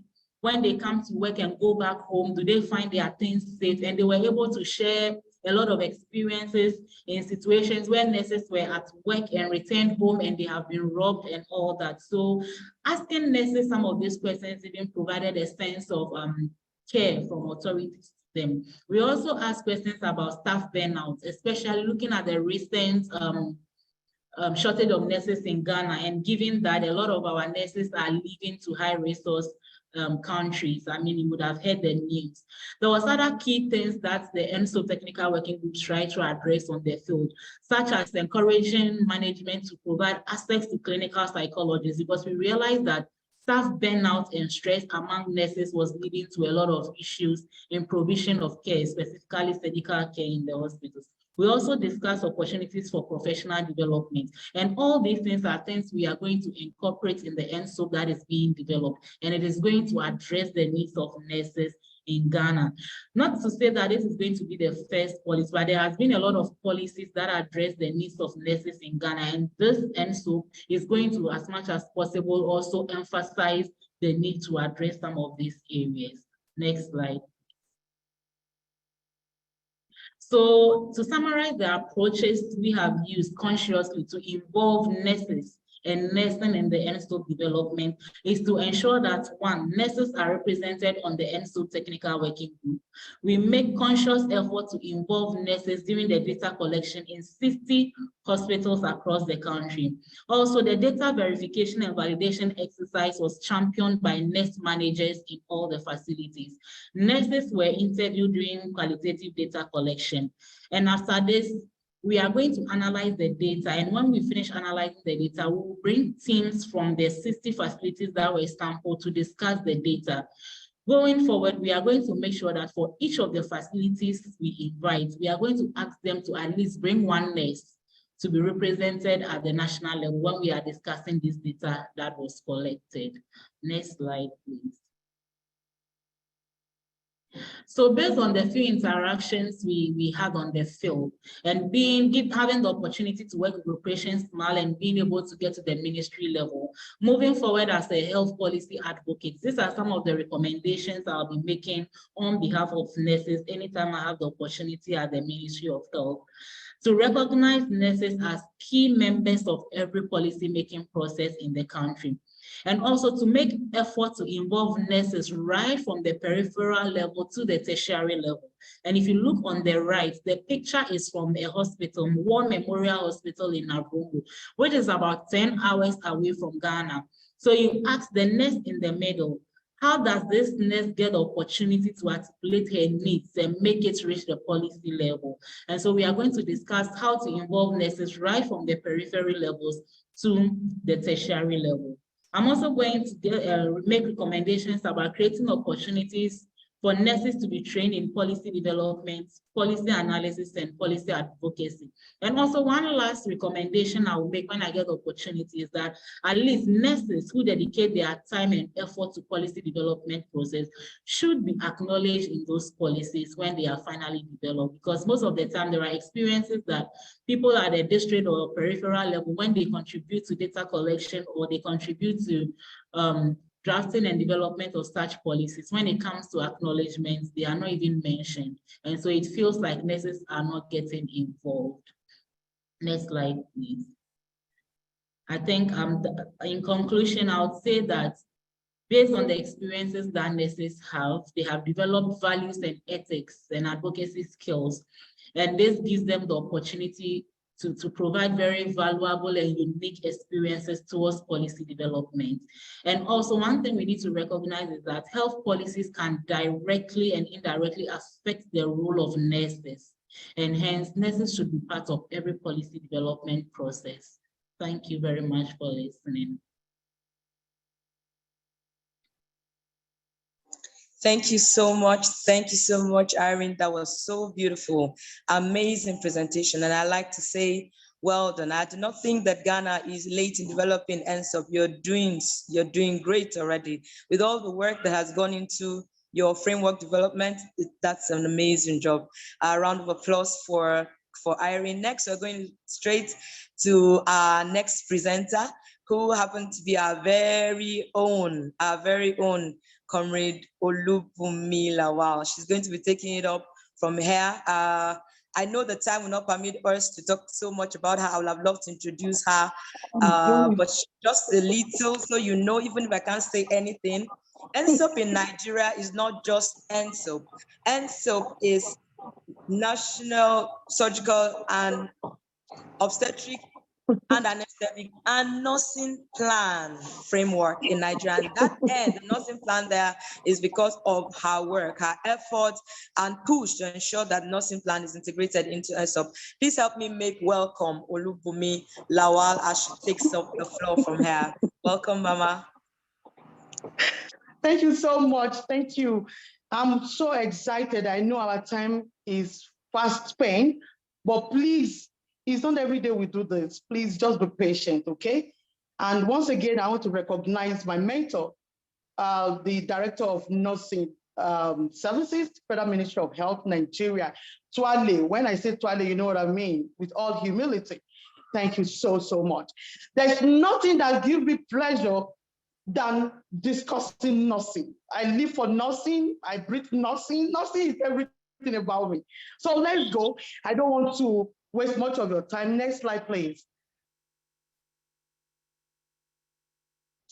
Okay, so by way of introduction, we all know and we recognize the high burden of surgical care, the unmet need for safe surgery. 5 billion people all over the world lack access to safe, timely, and avoidable surgery. That is alarming, you will say. And again, it will also probably daze you to know that 1.7 billion children do not have access. That is worrisome. As a pediatric nurse, that is worrisome. Now, come down home a little bit. In Nigeria, only 5% of surgery covered by our national health insurance. So the catastrophic expenditure, the impoverishment due to surgery is high. And trust me, there's a need to discuss it and to keep moving forward. And I want to say thank you to my Ghanaian colleagues for what they are doing. And I'm sure in the next meeting, they'll be telling us they've started implementation of NSOP in Ghana. Next slide, please, quickly. Yes, she also talked about the basics of NSOP in most of all the country, especially the LMIC, you know, taking the World Health Assembly resolution 68.15 and universal health coverage, which we know is a package which consists of preventive, promotive, curative, rehabilitation, and of course, palliative healthcare services in sufficient quality, which is effective and protective for the user with little or no financial action. That is where we want to be, isn't it? Now, next slide. So, what has been happening within African space when it comes to surgery? And I want to say that there is a Dakar Declaration in 2022, and where the ministers of health actually came together to agree on declare and commit to some of these few things I'm going to mention to you. Please sit back and listen. First, the ministers of health in Africa agree and committed to scaling up an investment in the strengthening of surgical obstetric anesthesia care in Africa. towards the implementation of the Regional Action Plan 2022 to 2030. Again, they also recognize that surgery has been neglected component of national health system, and that at the national level share common challenges, including infrastructure. That means that in Afro, we have common challenges in terms of infrastructure, human resources, as mentioned earlier by my colleagues. They are also committed towards meeting the target of the Abuja Declaration, which means that all the ministers in Afro actually agree that 50% of the national budget should be spent on health. I actually don't know how many countries have achieved that. For us in Nigeria, we've not. I think we've not done beyond 5%. And those are some of the challenges. Again, they also committed to advocate for the creation of a regional fund similar to Global Fund for AIDS, malaria, and so on. It's also interesting to know that they also endorse the conclusion of the 28th African Minister of Health of WHO Afro region to meet the Dakar Declaration. So they all agree on all of these things I've mentioned. They are also committed to gather every 2 years between now to 2030. So where are we when it comes to ENSO in Afro? Many of us, we are still on the planning level. Many of us, or few, we are on implementation, just like Nigeria. Now, speaking to the barrier, what happened? We all know that almost 60% of health workforce are nurses. So why is it not convenient for countries to include nursing in their ENSO as a title? In same Dakar Declaration, the minister also agreed that there is a power on the title. So one of the ministers said, and I quote, if it's not on the title, then it will not get budget for. And if we all agree, just like almost all the speakers today has been saying, wonderful things nurses are doing and they will continue to do. So what is that in the title that should expunge nursing from ENSO title? And thank God, Nigeria have different story to tell. Next slide, please.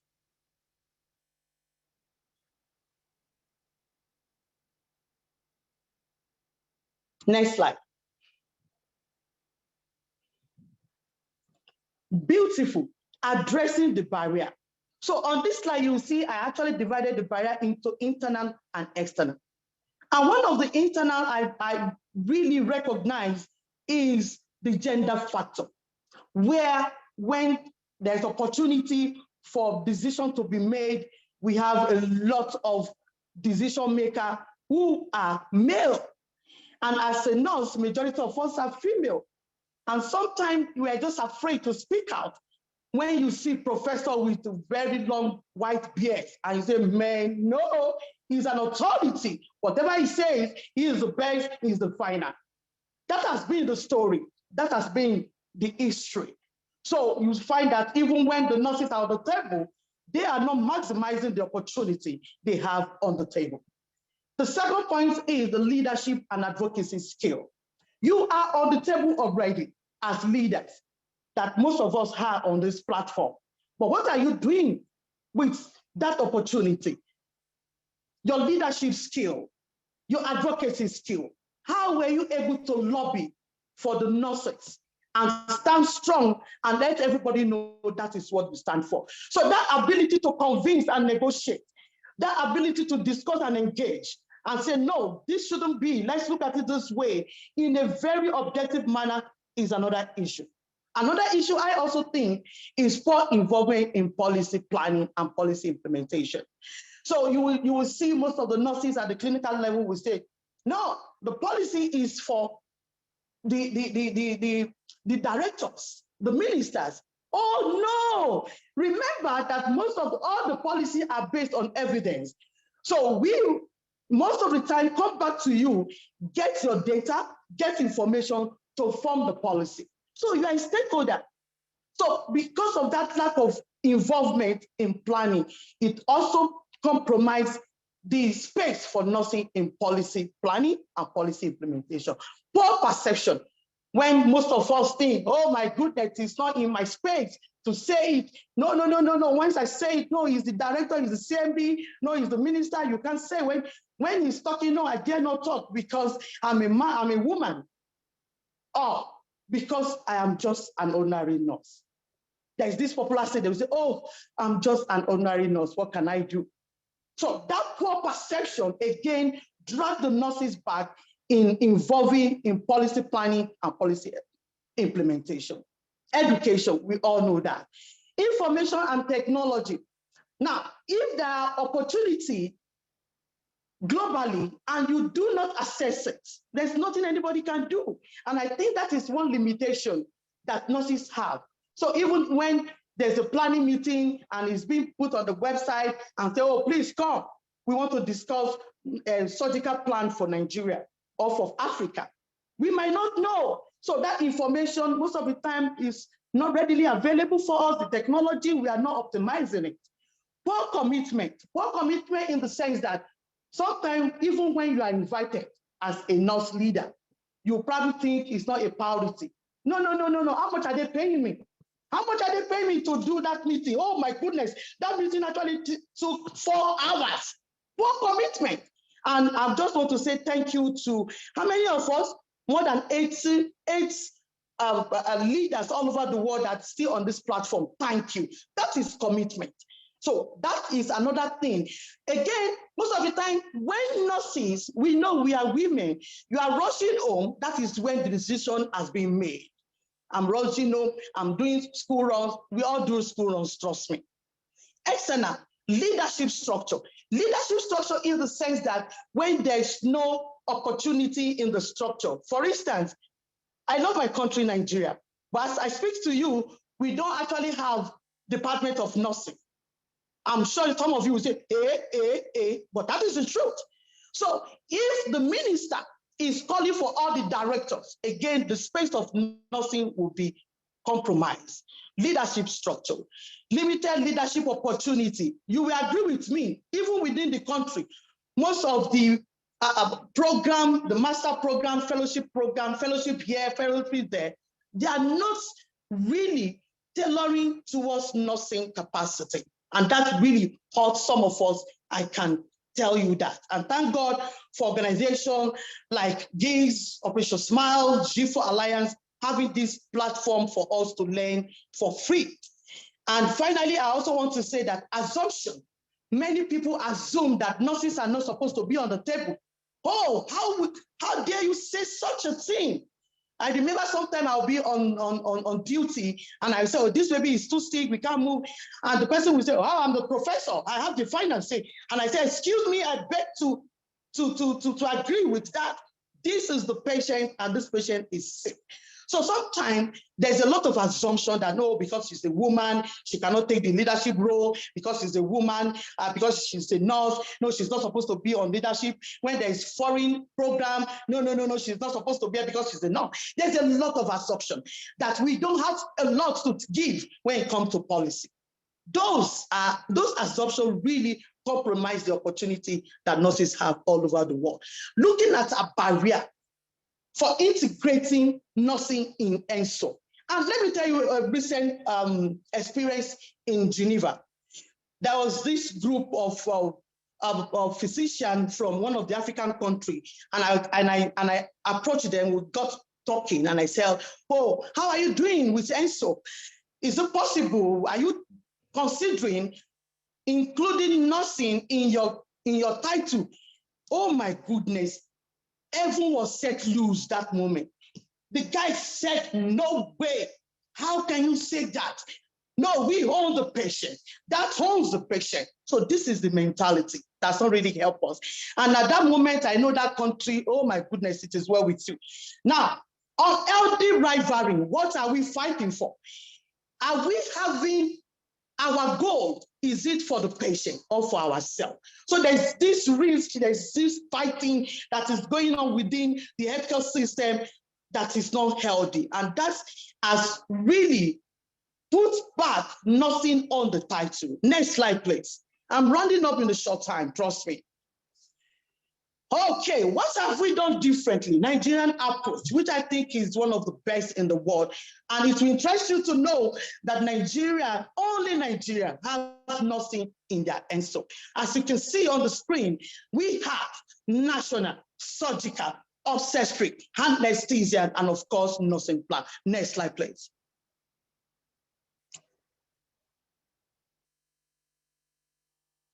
Beautiful.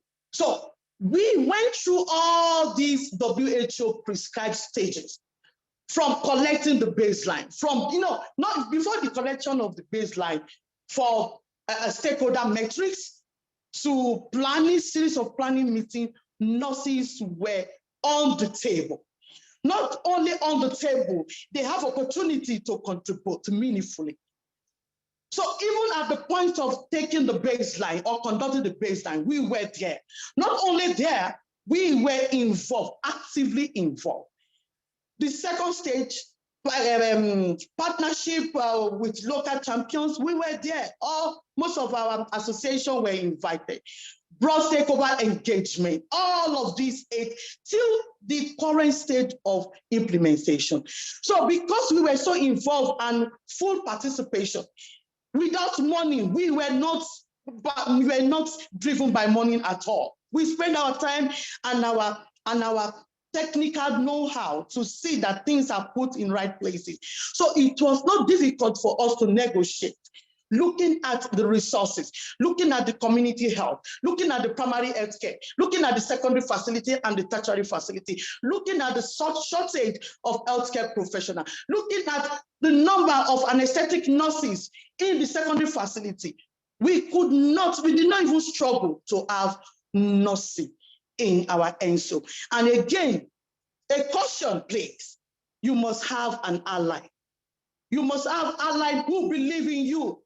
People like Professor Ahmed, people like Dr. Ruben, you must have allies who speak on your behalf, who can defend you when you are not there. Next slide, please. Next slide, please. So the development of our vision, we all contributed to it, to have a national healthcare system that is responsive to surgical needs of all citizens. To the development of our mission statement, we all contributed to it. It's not something that they feel some people are experts go and develop it. From the beginning to the end, we actively involved. That is what it takes to have nursing in ENSO. Next slide, please. Yes, I told you initially that we need to have an ally. People like Professor Ahmed, who really stood and said, no, you must have nursing in it. There's no controversy. So it was a smooth running for us. We also thank Smithfield, who has supported us significantly in terms of implementation of ENSO. Again, there's a lot of advocacy, trust me, at the national level, from the presidency level to the ministerial level to the senators. Nurses, you just have to be versatile and be bold and be that your self-esteem just has to be there. But what has the impact? What impact or what benefit have we made? I want to tell you that, one, the first country to integrate nursing in there, and so we love it. In the surveillance program that is going on now, we're involved. The training material development, we were involved. The research capacity. Again, what does that translate to? It translates to ownership. So nurses, we own ENSO. We love it. We support the development and we support the implementation. And because we are there, So you wouldn't want your own section to fail. You wouldn't want the surgeon will not allow the surgery to fail. Anesthesia and the nurses will not open their eyes to see that the nursing failed. Now just engagement. Next slide, please. Why I conclude. Advocacy just keeps speaking on behalf. You just need to know how to engage as a leader. Next slide. Next slide, which is the final slide. So I know the time is well spent. I know we are trying, But I'm saying, and I'm speaking to all leaders, to please open your eyes. You have opportunity to be on the table. What are you doing with that opportunity? Are you just going to open your eyes and allow this opportunity to go free? Can nurses and their number and their expertise reduce the surgical complications? The answer is yes. So why can't you advocate for that? Why are you afraid? Do not, please. In conclusion, I want to say, I hope at the end of this section, you are all convinced and empowered to find your place on the policy table and in turn influence national decisions and global action for inclusive surgical plan. A plan that reflects nursing as essential component of surgical ecosystem and not just a mere mention in the policy document. Creating the visibility nursing deserves on the title of surgical policy and other health-related policies and guidelines. This requires our collective efforts.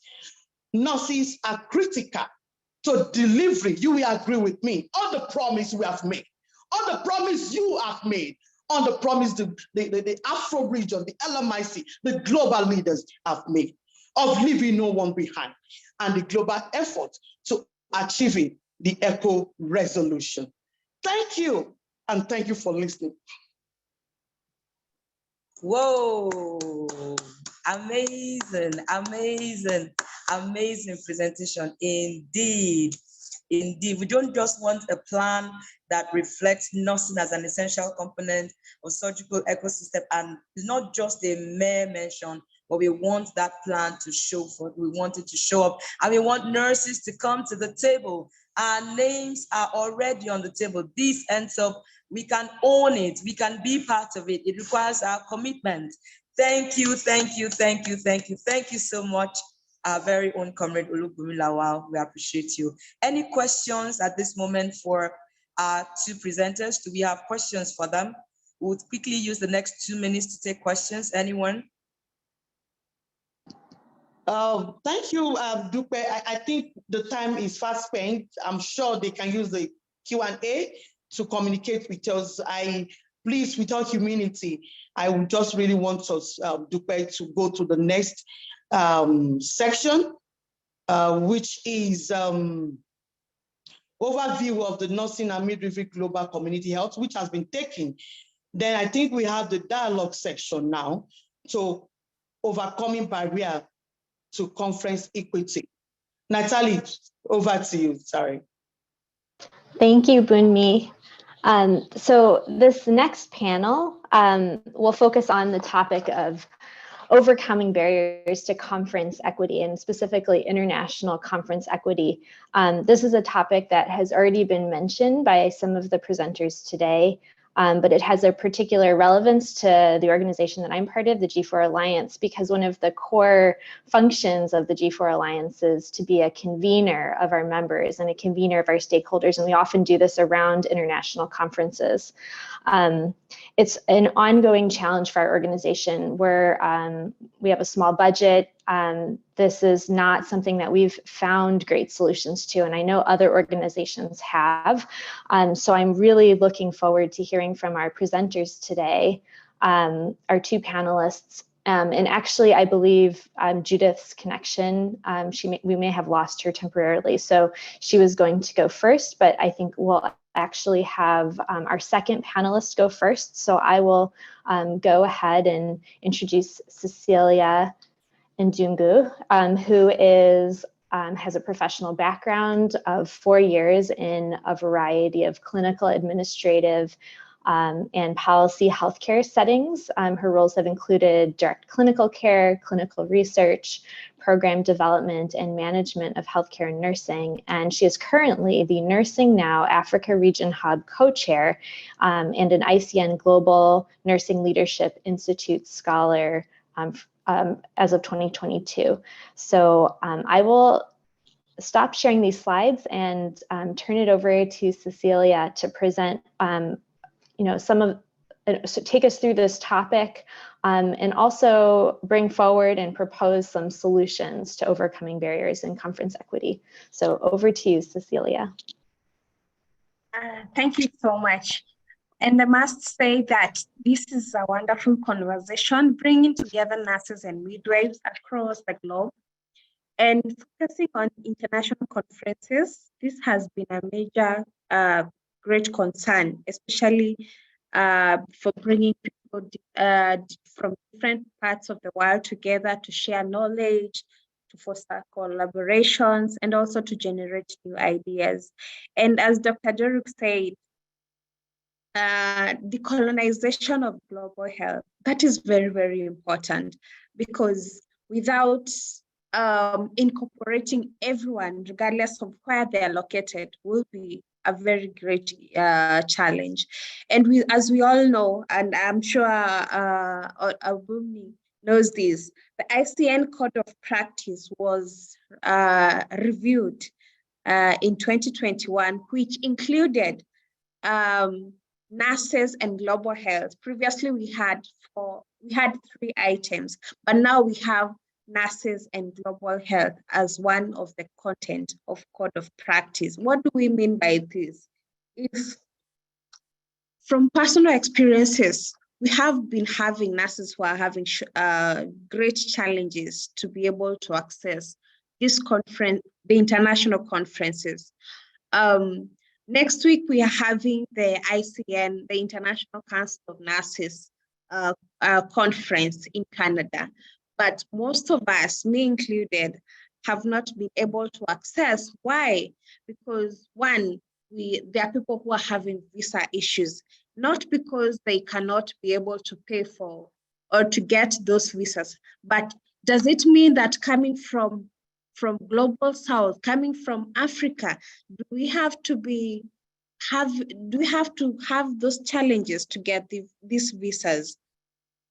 And also for geographical accessibility, not all researchers will be able to afford those costs to travel for accommodation, for hotels, knowing that we're coming from a low and also middle income countries, whereby our economies are really straining.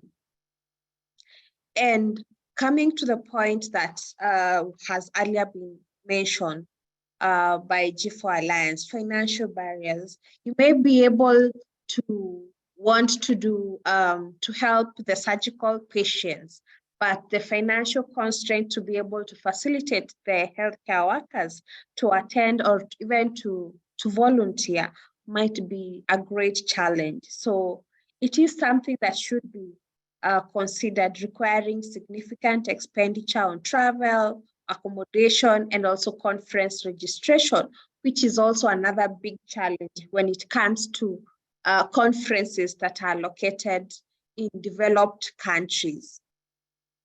The other challenge might be time zone challenges. When COVID came, I must say, the virtual platform brought so many people together. I remember that's when we are able to meet from our places of convenience to be able to meet with other nurses and midwives. I remember that was a great opportunity that I was able to meet Comrade Olubni.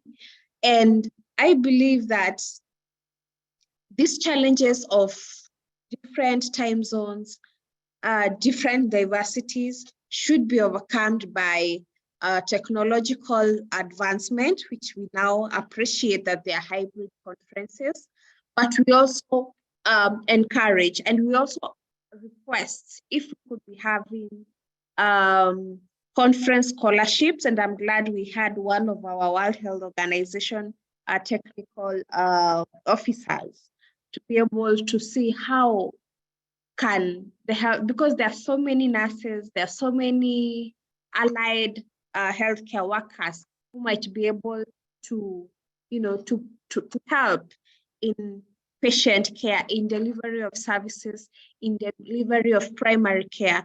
But when there's limited finances, limited visa challenges, when you are not able to get visas. I remember there's a time I was invited to the UN for a conference on young health event, but I was not able to get the visa. So the visa issue has been a major challenge, not only to the youth, but also to many people across the globe, and especially in the global south. And that's why we are calling for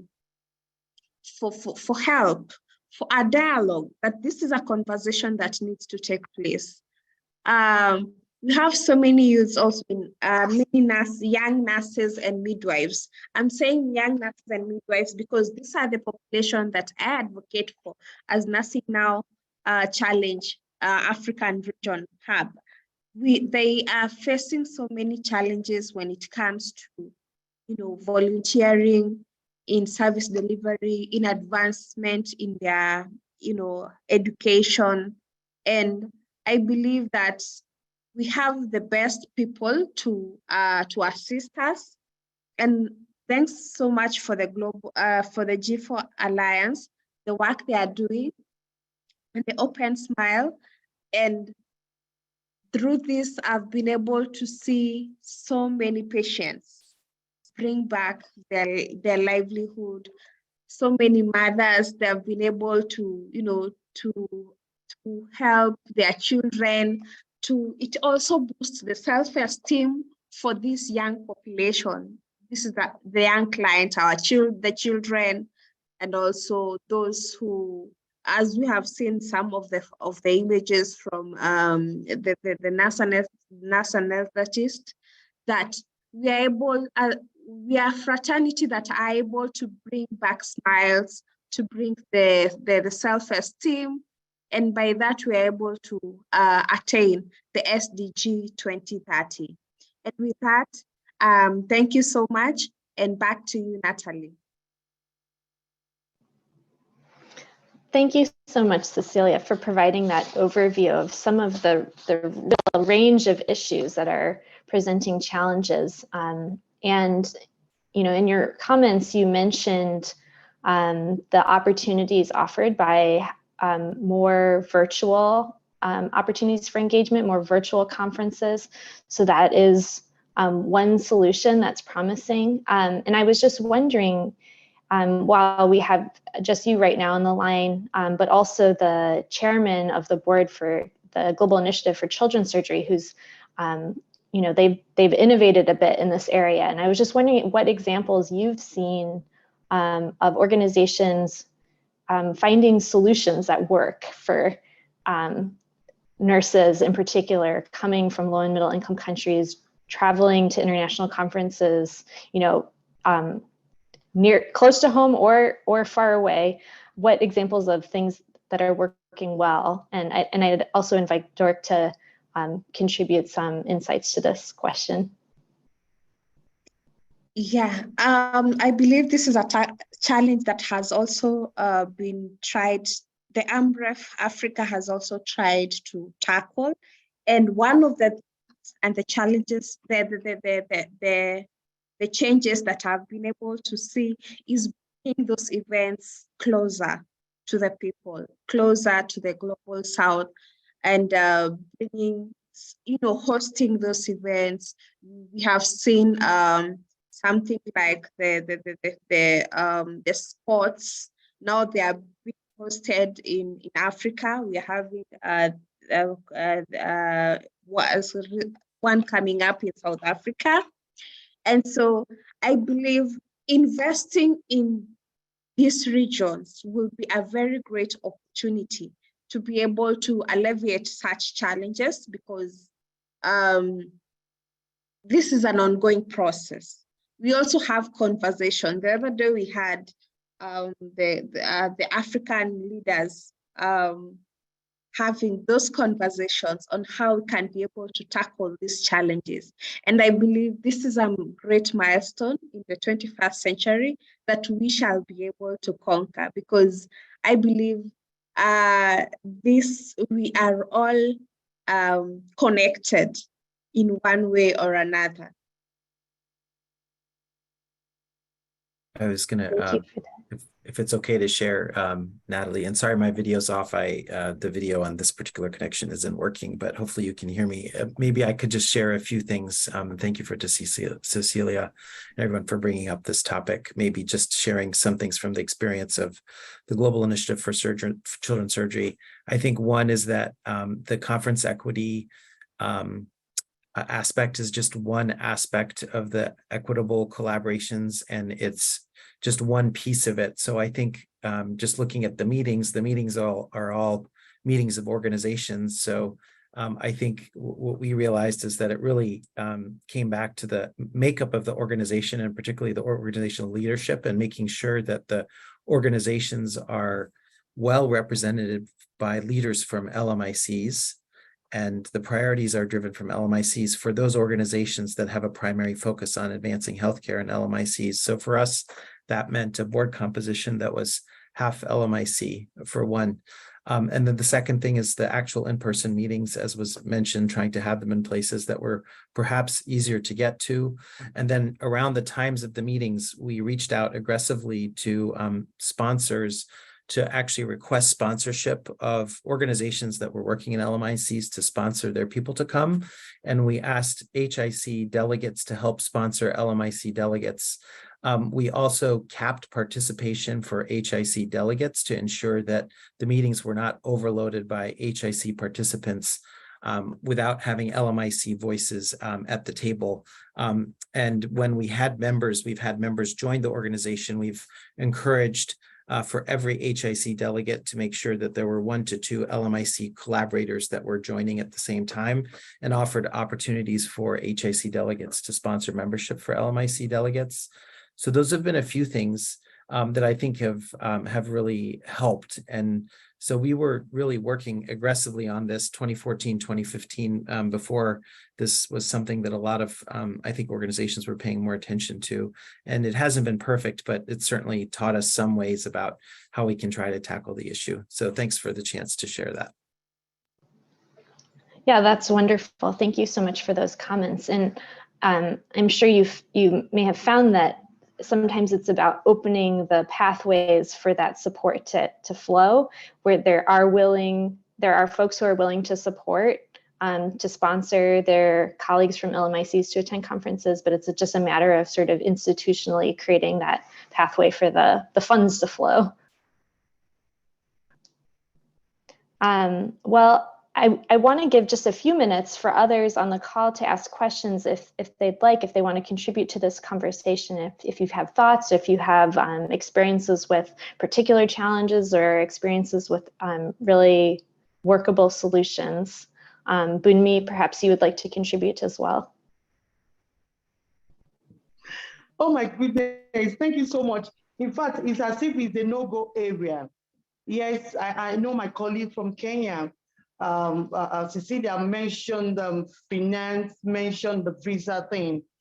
Yes, but I also think the conference organizers should also bring out this information early. 1 year, trust me, it's not long enough because of these challenges, so that even if your initial attempt to apply is being rejected, you can reapply again.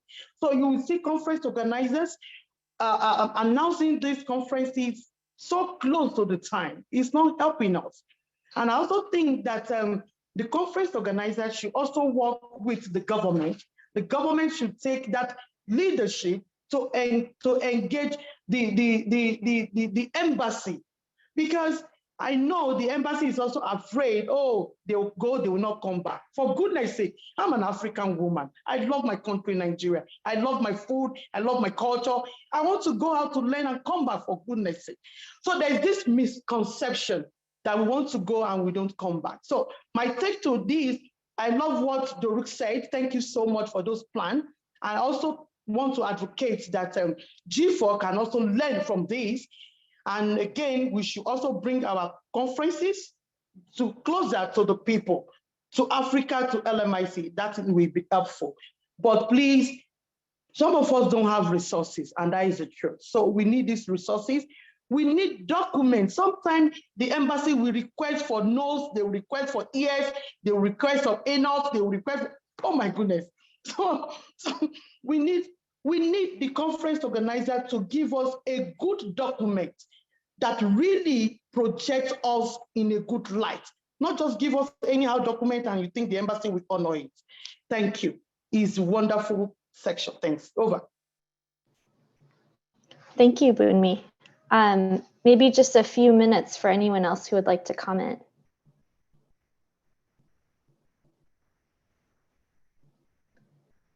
Well, if not, I'll just summarize. I think what I'm hearing from this conversation is that really there's a lot of responsibility in hosting a conference, and with the expectation that you're going to have international participants, that the location needs to be considered, the sponsorship pathways that you can open up internally in an organization need to be planned out in advance. Also, along with the planning, the timing, giving lots of advance notice, those are important things for conference organizers in particular to think about. And I think sometimes we think about the visa issue as something that we have to work around. There's nothing we can do about, but as one individual or one organization, that's true. But if you're a conference organizer bringing together lots of different potentially governments and different stakeholders, we may have the ability to have some influence on the visa process too. So lots of good opportunity areas and things for us to consider thinking about together. And I know as the G4 Alliance, I'm going to take a lot of these lessons back to my own organization. So thank you everyone who's still on the line today. And I think it looks like Judith has not been able to join back with us. So perhaps we'll turn it over to the next section, Bunmi. Thank you again. Thank you so much, Natalie. Cecilia, the section was wonderful. With her humility, I want to call on Professor Venita to take a section. Over to you, Prof.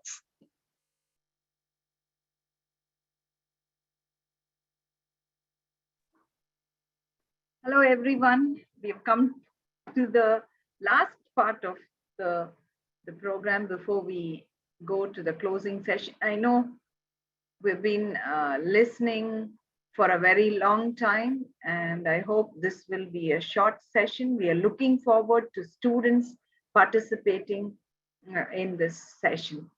We are going to address only a few questions. I'd like to, before we start the session, I'd like to introduce the students who are here with us, who will be discussing on 3 different questions. So we have, do we have each one of their details on slide? We don't have everyone, so perhaps you could just share a few briefly. Okay, fine. I'll just, I was not sure what they sent. We have Beulah Devadarshini, who is a master's student. Her specialty is pediatric nursing.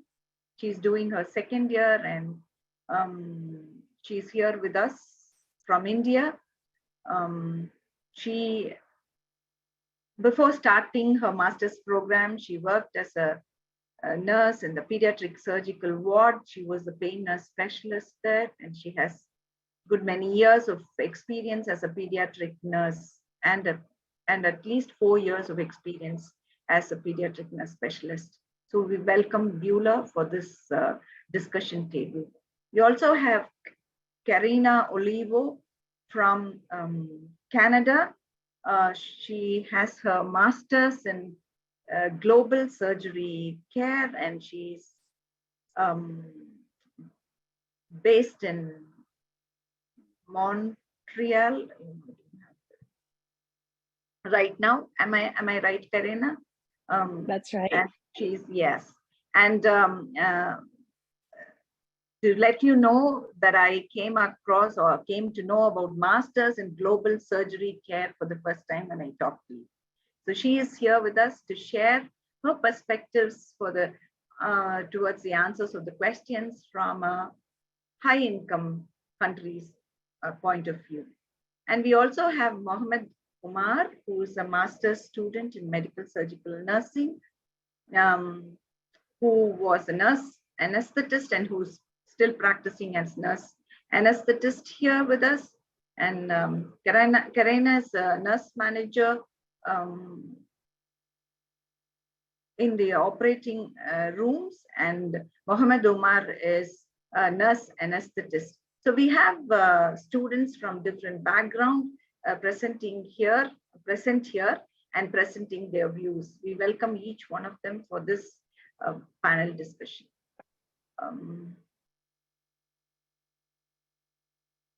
I'd like to go on to some of the questions. We don't have any formal presentations. It's just saying our views and sharing what we think or our perceptions towards these questions. So going on to the question, I'd like to place before the three of you. The first question is, as a student, especially as a graduate level student, how do you envision the future of nursing? After hearing so much about the different aspects and different work that is going on, especially in relation to pediatric care and nursing, how do you see the future of nursing as? Can Karina first answer this question, Karina? Thank you, Vinita. I just wanted to thank you for inviting me to be part of the student panel. I'm really honored to be sharing the floor with so many amazing leaders and my student colleagues. The way I think we need to envision the future of nursing is first looking at our past. I think we cannot forget the past of nursing. We have made great strides as a profession.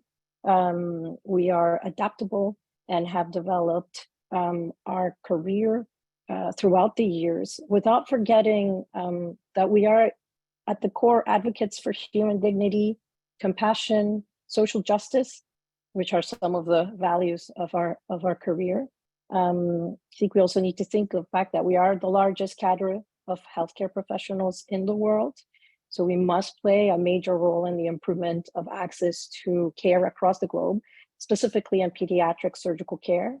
And I think that begins through advocacy, which was already mentioned by Dr. Osguedis during his presentation. We must advocate for health equity for all and work in partnership with all healthcare professionals to reach that common goal.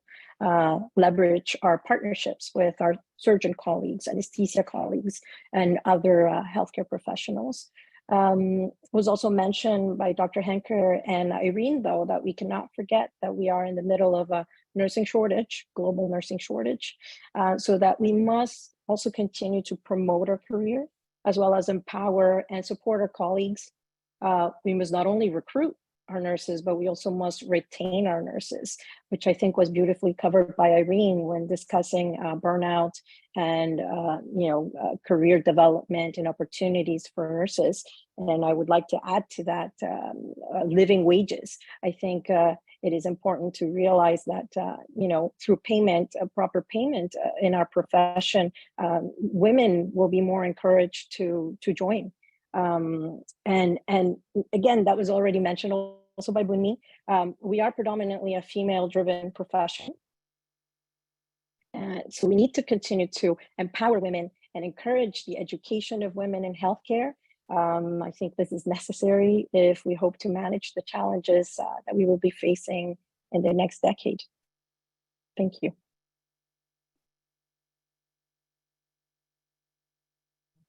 You're muted, Vinita.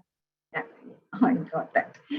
Thank you, Karina, for sharing your ideas about the future of nursing. And I'm very much impressed by the point that you said women has to be empowered to do nursing. Is that what I understood? Because we need now to continue. Continue to. We in India, there's more talk about men coming into nursing. So I think that's the paradox. I think in some countries we're still a women-dominated profession, and we want more men to come in. Thank you, Beulah. Can you share your perspectives on this question about future of nursing? What do you think? Thank you for this opportunity, ma'am. I want nursing to be most trusted profession among health workforce in India.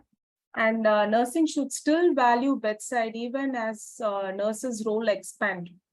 Even as they get specialized, I would like to value more on the bedside care. And I expect more resources for nurses to do research in nursing. And nowadays, it's growing. Actually, the virtual simulation application in nursing is growing in India.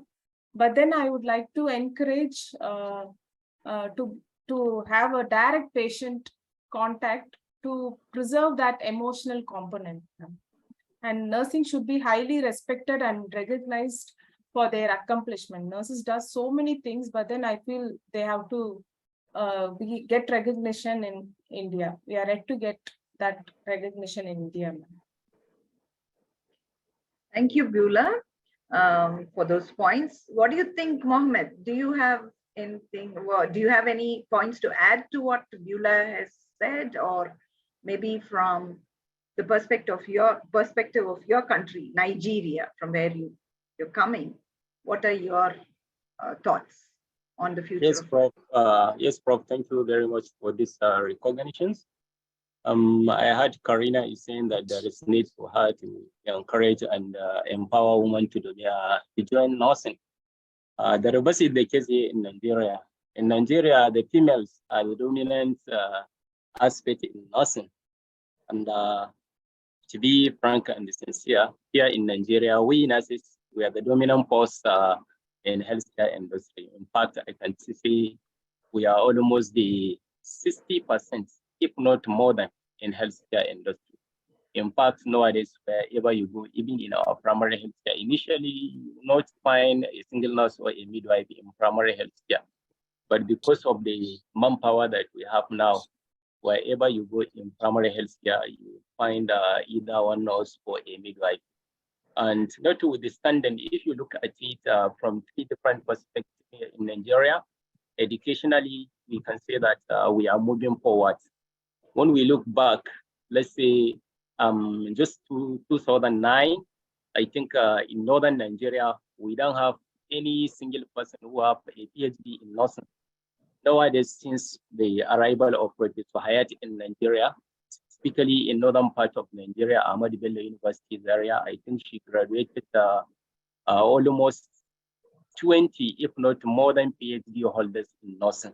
So if you look at it based on community orientation as well, initially people felt or they cannot differentiate who is a nurse or who is not a nurse when you enter into the hospital. So whenever they were being hurt by any person in the hospital, regardless of the specialty of that person, they will just assume and accuse that she or he was being treated badly by a nurse. So we thank God nowadays with urbanization and industrialization, our people here in Nigeria, they started coming to differentiate who is a nurse in the hospital and who is not a nurse. So I can say we started, getting the community recognition or something like that. And if you look at it politically as well, nowadays we have representative in Senate, that is National Assembly. So also we have representative at State Assembly, and even some local government chairmen are nurses nowadays. So nursing has a very, very bright future here in Nigeria as well as global level. Thank you, Prof. Thank you very much, Mohammed, for that presentation on your development of nursing in your country and assurance that nursing has a very bright future. And it's nice to know how from no nurses you have come to a place where you're representing nursing in important policy tables. Thank you very much. From the question of what you see as nursing in the future, I'd like to go on to the, in connection to that, I want to go to the next question of how do we, after all, we are talking about children now. So how do you see the scope of the pediatric nursing as such? What do you see as the future or the scope for pediatric surgical nursing, especially? Do you have any points to add, Beulah? Can you go first? This from your perspective, from the nursing care in Indian perspective as well. Pediatric surgical nursing is a growing discipline in India. We are yet to establish pediatric nursing, surgical nursing as such. And we have running short of pediatric surgeons in India. We don't have the human resource actually.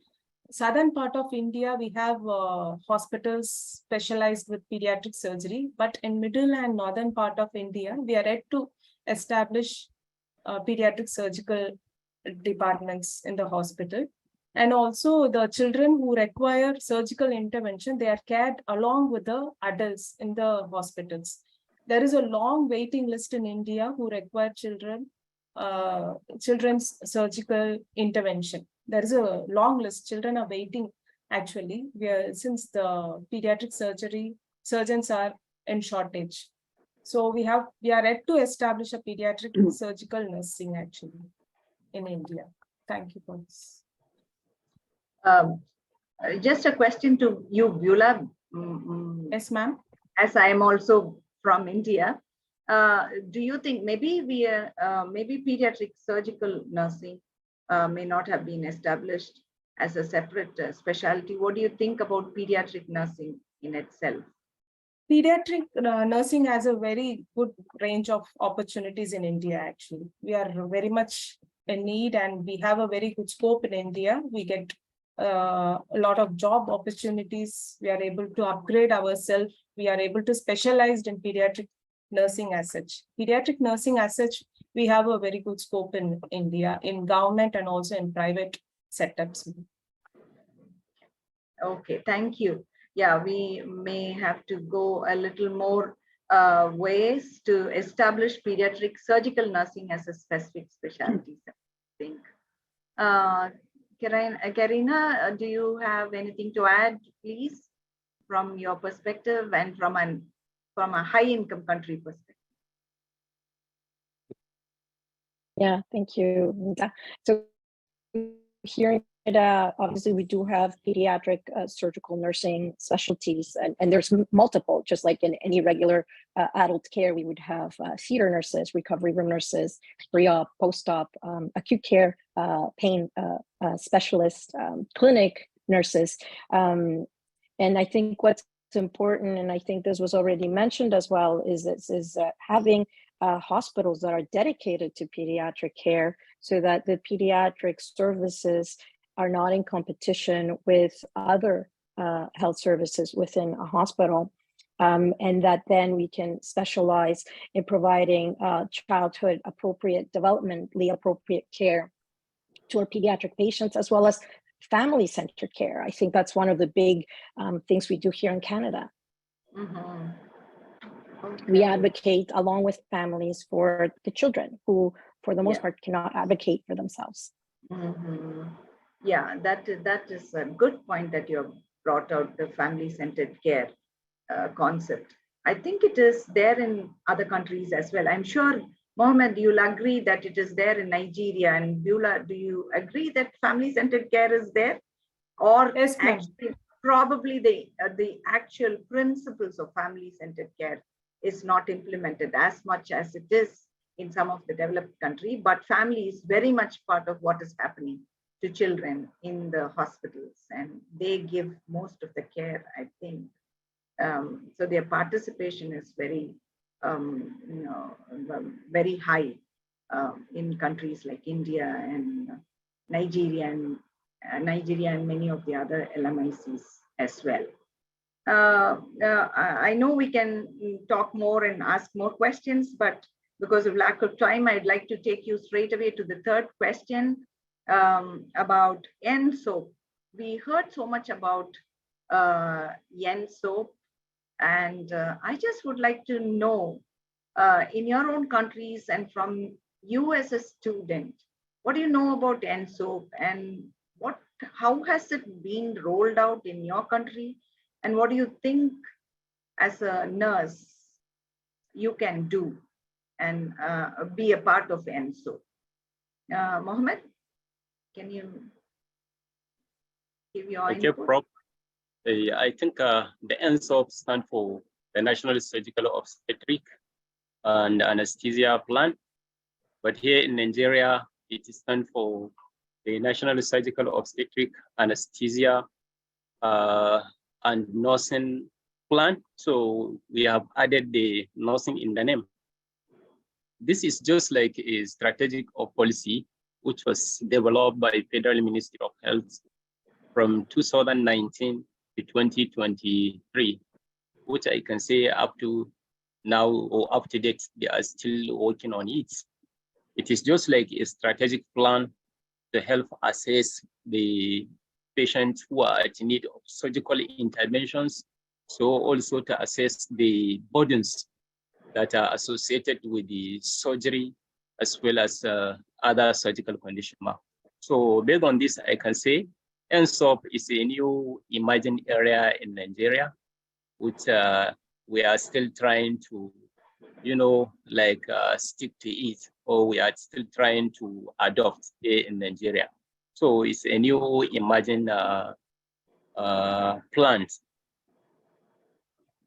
Yeah, we heard so much about NSOP from Comrade Bunmi just now, and her active participation and passionate participation in NSOP. I think in Nigeria, we just have to follow her in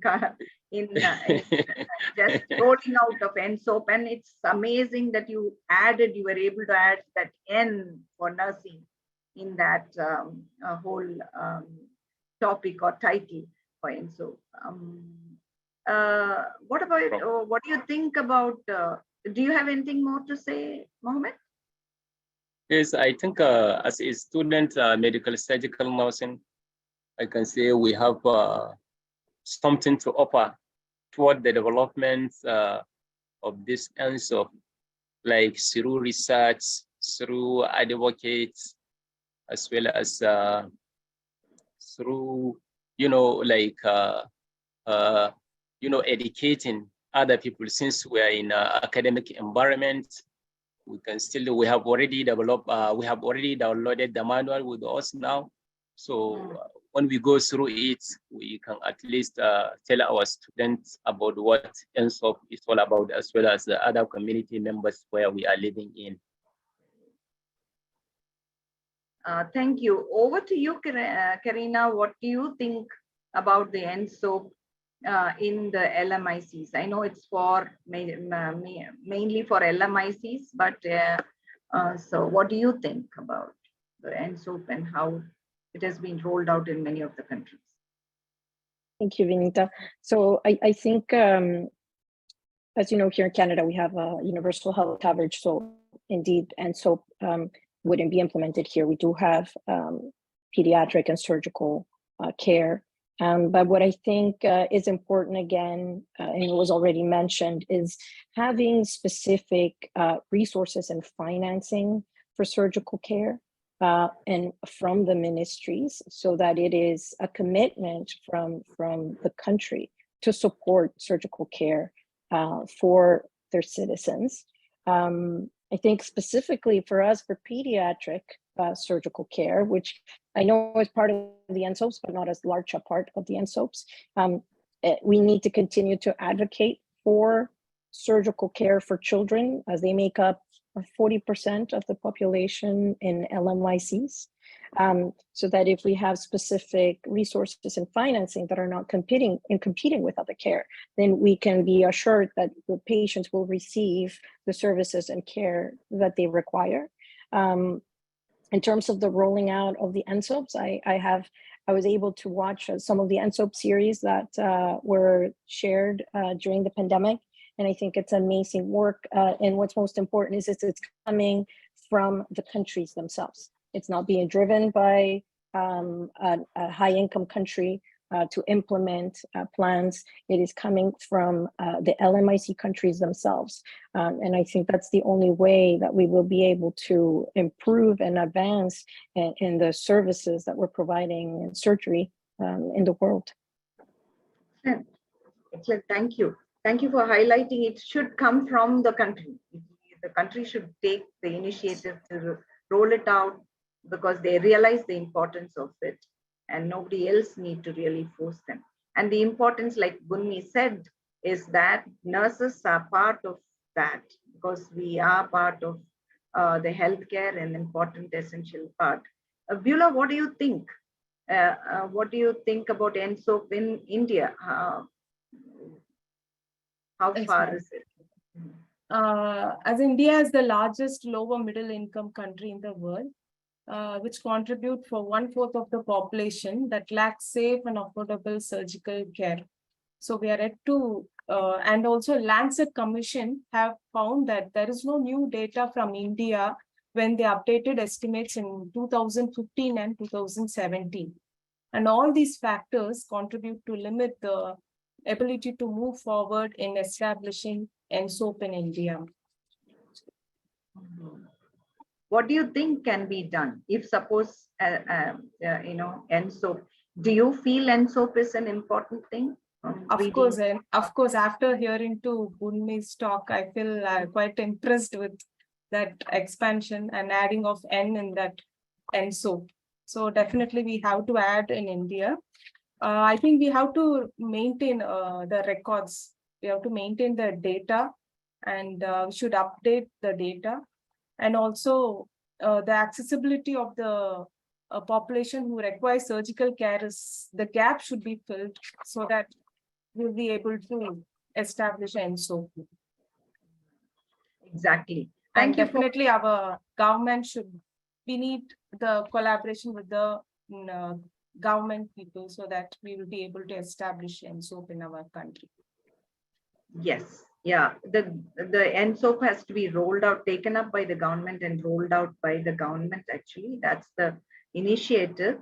And as you rightly said, in our country and in many of the LMICs, the problem is that we don't have documentation and we don't have data on real data or true data on what happens, what is happening in the ground level. So yes, we have to improve our registries, and yes, we need to roll out, implement NSOAP and roll it out. But at the same time, I think India also, don't you feel India has some other programs like obstetrics separately, newborn care separately? I'm not sure. What do you think about those? Yes, ma'am. We have separate programs for maternal and child health services. Newborn care unit is recently in the IMNCI. We have integrated management of newborn and childhood illness, and maternal care is there separately. We have programs for children and for the mothers. Thing is, we have to get established, but surgical thing is not that much recognized in India.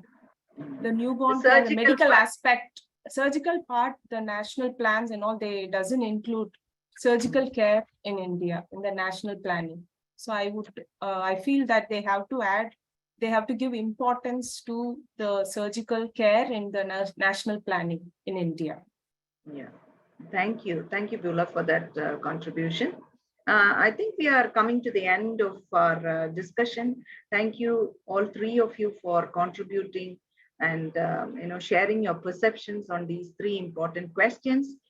Do any of you have any more points to add?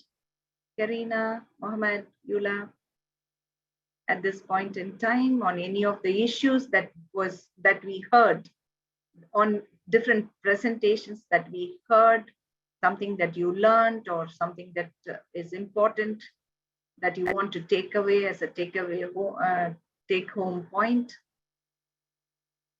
I think for me, the biggest takeaway point was the fact that nursing needs to be included in the national plans, just as Bhumi mentioned it so eloquently. And we need to make sure that we find our space on those tables where these discussions are being had, so that we continue to advocate and also contribute to the national plans for surgery around the world. Yeah, thank you, Karina. Mohammed, any last line? Fight?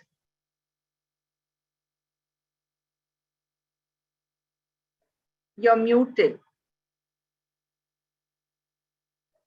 I said I can say this is a very, very good conference, very, very lively, right from the beginning to this moment. And to be sincere, I have learned a lot. Being the first international conference for me to meet intellectuals from different aspects of the world, like you, like Karina, my colleague Bula from India. So I am very, very excited, and I have learned a lot from this conference. Thank you very much for giving me the opportunity to be part of the panel. Thank you once again. Thank you. Beulah? Ma'am, it was an eye-opening session for me, actually, NSOAP and GICS, everything together, what is actually in the GICS and everything, how much we have to develop in our country. Those aspects I was able to learn, and the desperate they have for nurses to upgrade themselves, to empower themselves in national planning. As Karina said, I would like to adopt that in our national planning future if they give opportunity. And also, as early as possible, we would like to establish NSOAP in our country. Thank you for this opportunity, ma'am. So nice to work with all of them in different parts of the world. Thank you for this opportunity. Thank you. Thank you, all three of Karina, Mohammed, and Beulah. As students, you have shared your perception, and that's very, very valuable because you are the future leaders. You will be taking up many roles, and I'm glad that this was a new session. And with that, we would like to conclude our panel discussion and hand the session over back to Bhumi now. Over to you. Thank you, everyone. Thank you so much, Professor Benita, for your very interesting section. Thank you. Time is well spent. But please, I just want to beg for just maximum of 10 minutes, please. Just the last check up section by Professor Ayat, please. I'm sure it's not going to take us up to 3 minutes. Professor Ayat, please. Okay, thank you, Bhumi. Thank you so much for your own. Really, you are a wonderful talk. I will not take time, just we are not that here. Maybe I will share my presentation because I missed some. Okay, Natalie, can I share my screen because I made some modification in my presentation? Okay, thank you. Oh, sure, go ahead. Yeah, okay. Thank you very much for all. This is amazing conference, really. I'm so happy I'm here with you today. I'm just, as we are discussed with our students, this is our future. Now I'm just to give you 5 minutes about collaboration effort of academics and the clinician, how we can reach to the nursing, quality of nursing care. It's me, Prof. Hayat. I'm Egyptian, but I'm working in Nigeria since 2011, and I'm so proud I'm here. I like Nigeria. We have discussed about GOC because we heard about a lot about collaboration. We are here because we are cooperative together. Collaboration refer to the joint efforts between various independent teams or groups like we are here. Collaborative partnership between nursing faculties and the health services providers. So that is the meaning. Faculties is the theory. We are the incubator for the nurses who are provide the care. Our cornerstone for successful clinical experience of nursing students. Collaborative practice in healthcare occur when multiple health workers from different professional backgrounds provide a comprehensive services by working with patients, families, career, and the communities to deliver the highest quality of care. So in here, you are not need only for this is the nursing only. No, our nursing obstetrics and gynecology and surgery and doctors and the families themselves. Okay, so the element of collaboration will have to be cooperative, assertive, autonomy, responsibility, and accountability, which join us, all of us today from Canada, from UK, from India, from Somalia, from Ethiopia. All of us, we have accountability toward our nursing profession. Communication, which is, we are really saying this to on the internet, they are give us the, to communicate together. Coordination also, everybody have its role.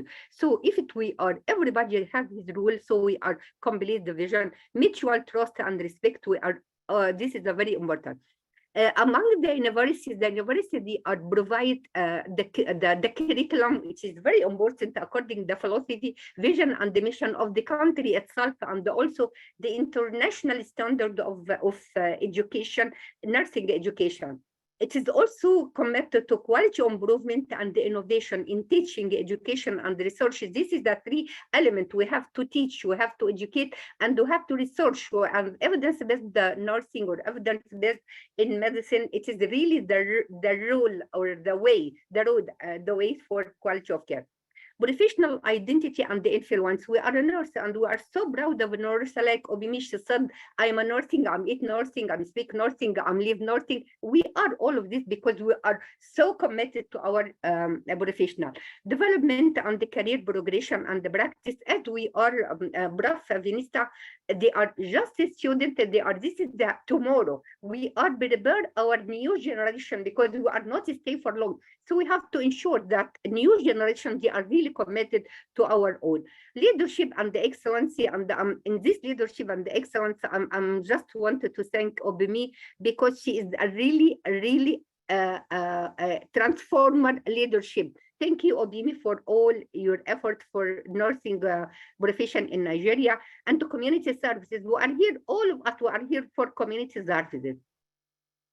The university also ensure the quality, graduate quality, depth disciplinary expert in each specialty, critical thinking and problem solving as evidence-based, also oral and native communication, information and digital literacy, inventness, leadership and influences. All this is the skills that the university give it to the student before they are going to the field. Now, the philosophy of nursing education is a statement to outline the nurse values, ethics, and the beliefs, as well as their motivation to be a part of this profession. So, the nursing education had a lot of philosophy among all the countries, for this is International Council of Nursing or any council of each country. It covered nurse perspective regarding their education, practice, and patient care. This is the three areas that we are, and also leadership here. It is very important. Some of the value that it and the ethics.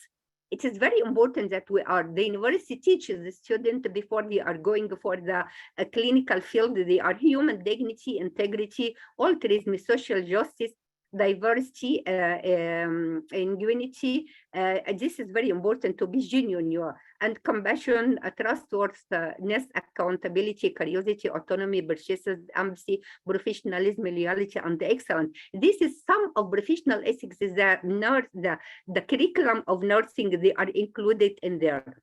Now, it is not only the ethics, now we are also provide the nurse with competence, and we have core competence, we have competent and no competence.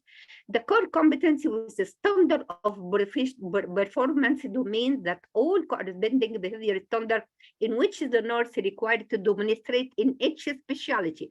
And we have given them, for example, the first it had to be general nurse, and after that you have to get licensed as the surgeon nurse, as the anesthetist nurse, as the pediatric nurse, as the midwifery nurse, as public health. So we equip them with the all standard of nursing according to the needs for the community. Competence is the ability of the nurse to demonstrate knowledge, skill, and judgment and attitude required to perform their activities within the defined scope of the practice and the acceptable level of proficiency according to the institution, primary health care, secondary health care, tertiary health care, or the education institution itself. Competent with the nurse are be able to demonstrate the necessary ability, knowledge, skills, and attitude across the domain. And we have three domains here: knowledge, attitude, and psychomotor. So we are equipped the nurse among all this is one through our curriculum and our written curriculum and the hidden curriculum. We have 4 domains. Each university have it: professional, legal, ethical, and nursing practice competence. We have management of care competence, leadership and nursing management competence, and the professional development. Professional development is lifelong learning. All the nurses, they have to be, don't take it only the first degree. No, you have second degree and third degree. After that, you will be a leader. Is it the core competency here? We can find knowledge, skill, and attitude. This is very important, like safety, right quality. And also we have in here knowledge formation, and we have this is the leadership and system-based practice, and also this is communication. This is the core competencies that we have covered in our in the university, in our curriculum. And this is the practical model here, which is really integrated. All this is the nursing practice, the collaborative approach, the community outreach, the patient care management, and also the community health. We are integrated patient, family, nurses, and the society and the community. Among all of them, we have working together. And if this is the last session, this is if everyone is moving forward together, then success take care of itself. Thank you so much for attendance. Listen to me. Thank you so much. Over to you, Olubimi. Wow, Prof. Thank you so much for that professorial presentation. Thank you. We can't really talk less about competency in nursing. Thank you. Yeah. I'm so excited. Thank you so much for more than 40 people still standing tall for us. Thank you. Right now, I want to call on my friend, a very senior colleague, Maureen, to take the section. Maureen, over to you.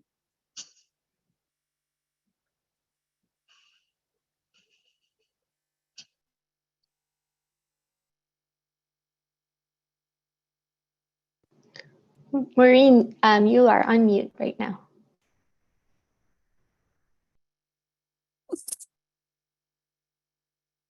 Do it this way, it's easier without the earbuds. We have sat at a wonderful buffet of information. We have been challenged and inspired.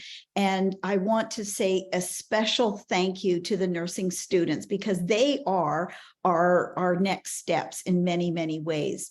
But let me I took pages and pages of notes, but I want to just highlight some of the ways that we can move forward in our care and concerns for pediatric surgical care.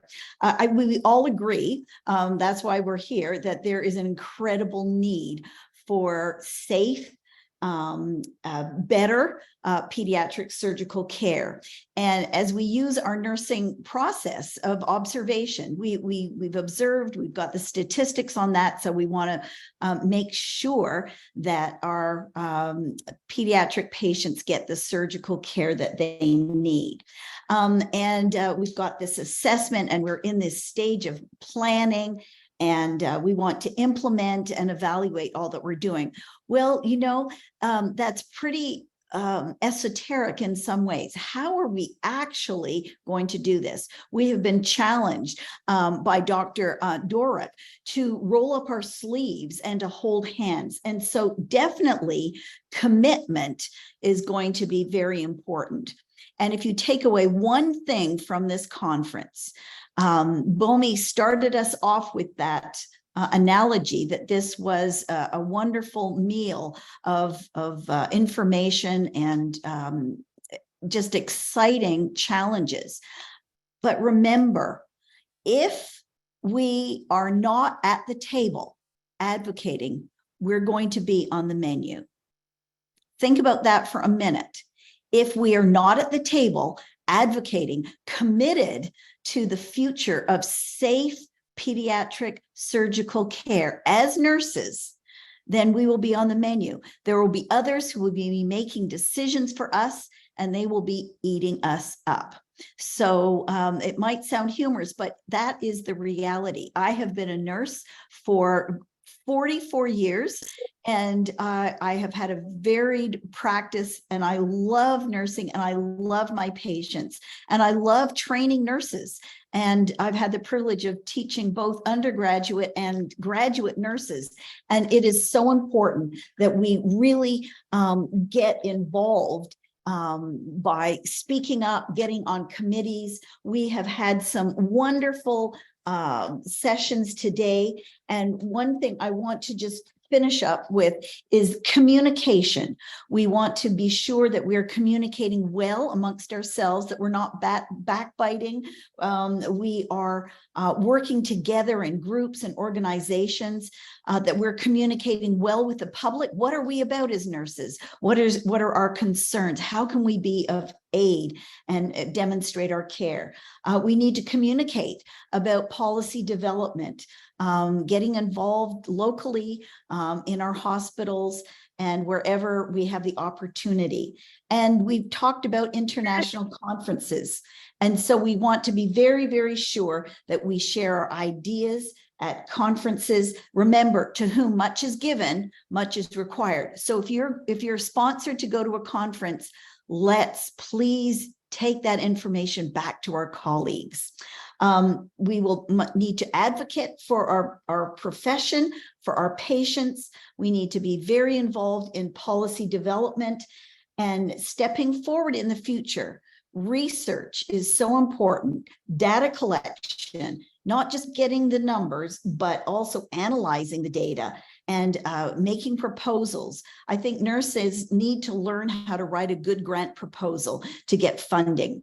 And thank you so much for emphasizing that we want to have evidence-based practice. We can't have that without good research. So thank you so much for coming to the conference, for all your participation. Take care and God bless. Thank you so much, Maureen. God bless you too. Wow. Thank you. A special thank you to Natalie. Oh my goodness. Thank you from the beginning. Thank you to the end. Thank you. Thank you to Anne. Thank you. I permit me to say you are the pillar of this program. Thank you for all you've done. Thank you for what you continue to do, because it won't stop here. Thank you so much, Dr. Deruk. Thank you, Professor Ayat. Thank you, Dr. Rinel. Thank you so much, Karina. Thank you, Mohammed. Everyone, Dupe, thank you. Titi, thank you. Professor Benita, thank you. All the planning committee, thank you. Our great distinguished participants, thank you so much. Our team, all the panelists, thank you. We want to keep in touch with you, and I'm sure you will hear from us soon. Using the email you've given us, we will hear from us soon. Let's keep working together. Speak out, advocate, quality nursing care, person-centered care, empathetic presence. Please, we are nurses and we must work together. Thank you and God bless everybody. Thank you and have a pleasant night rest. Love you. Wonderful meal, I say. Wonderful.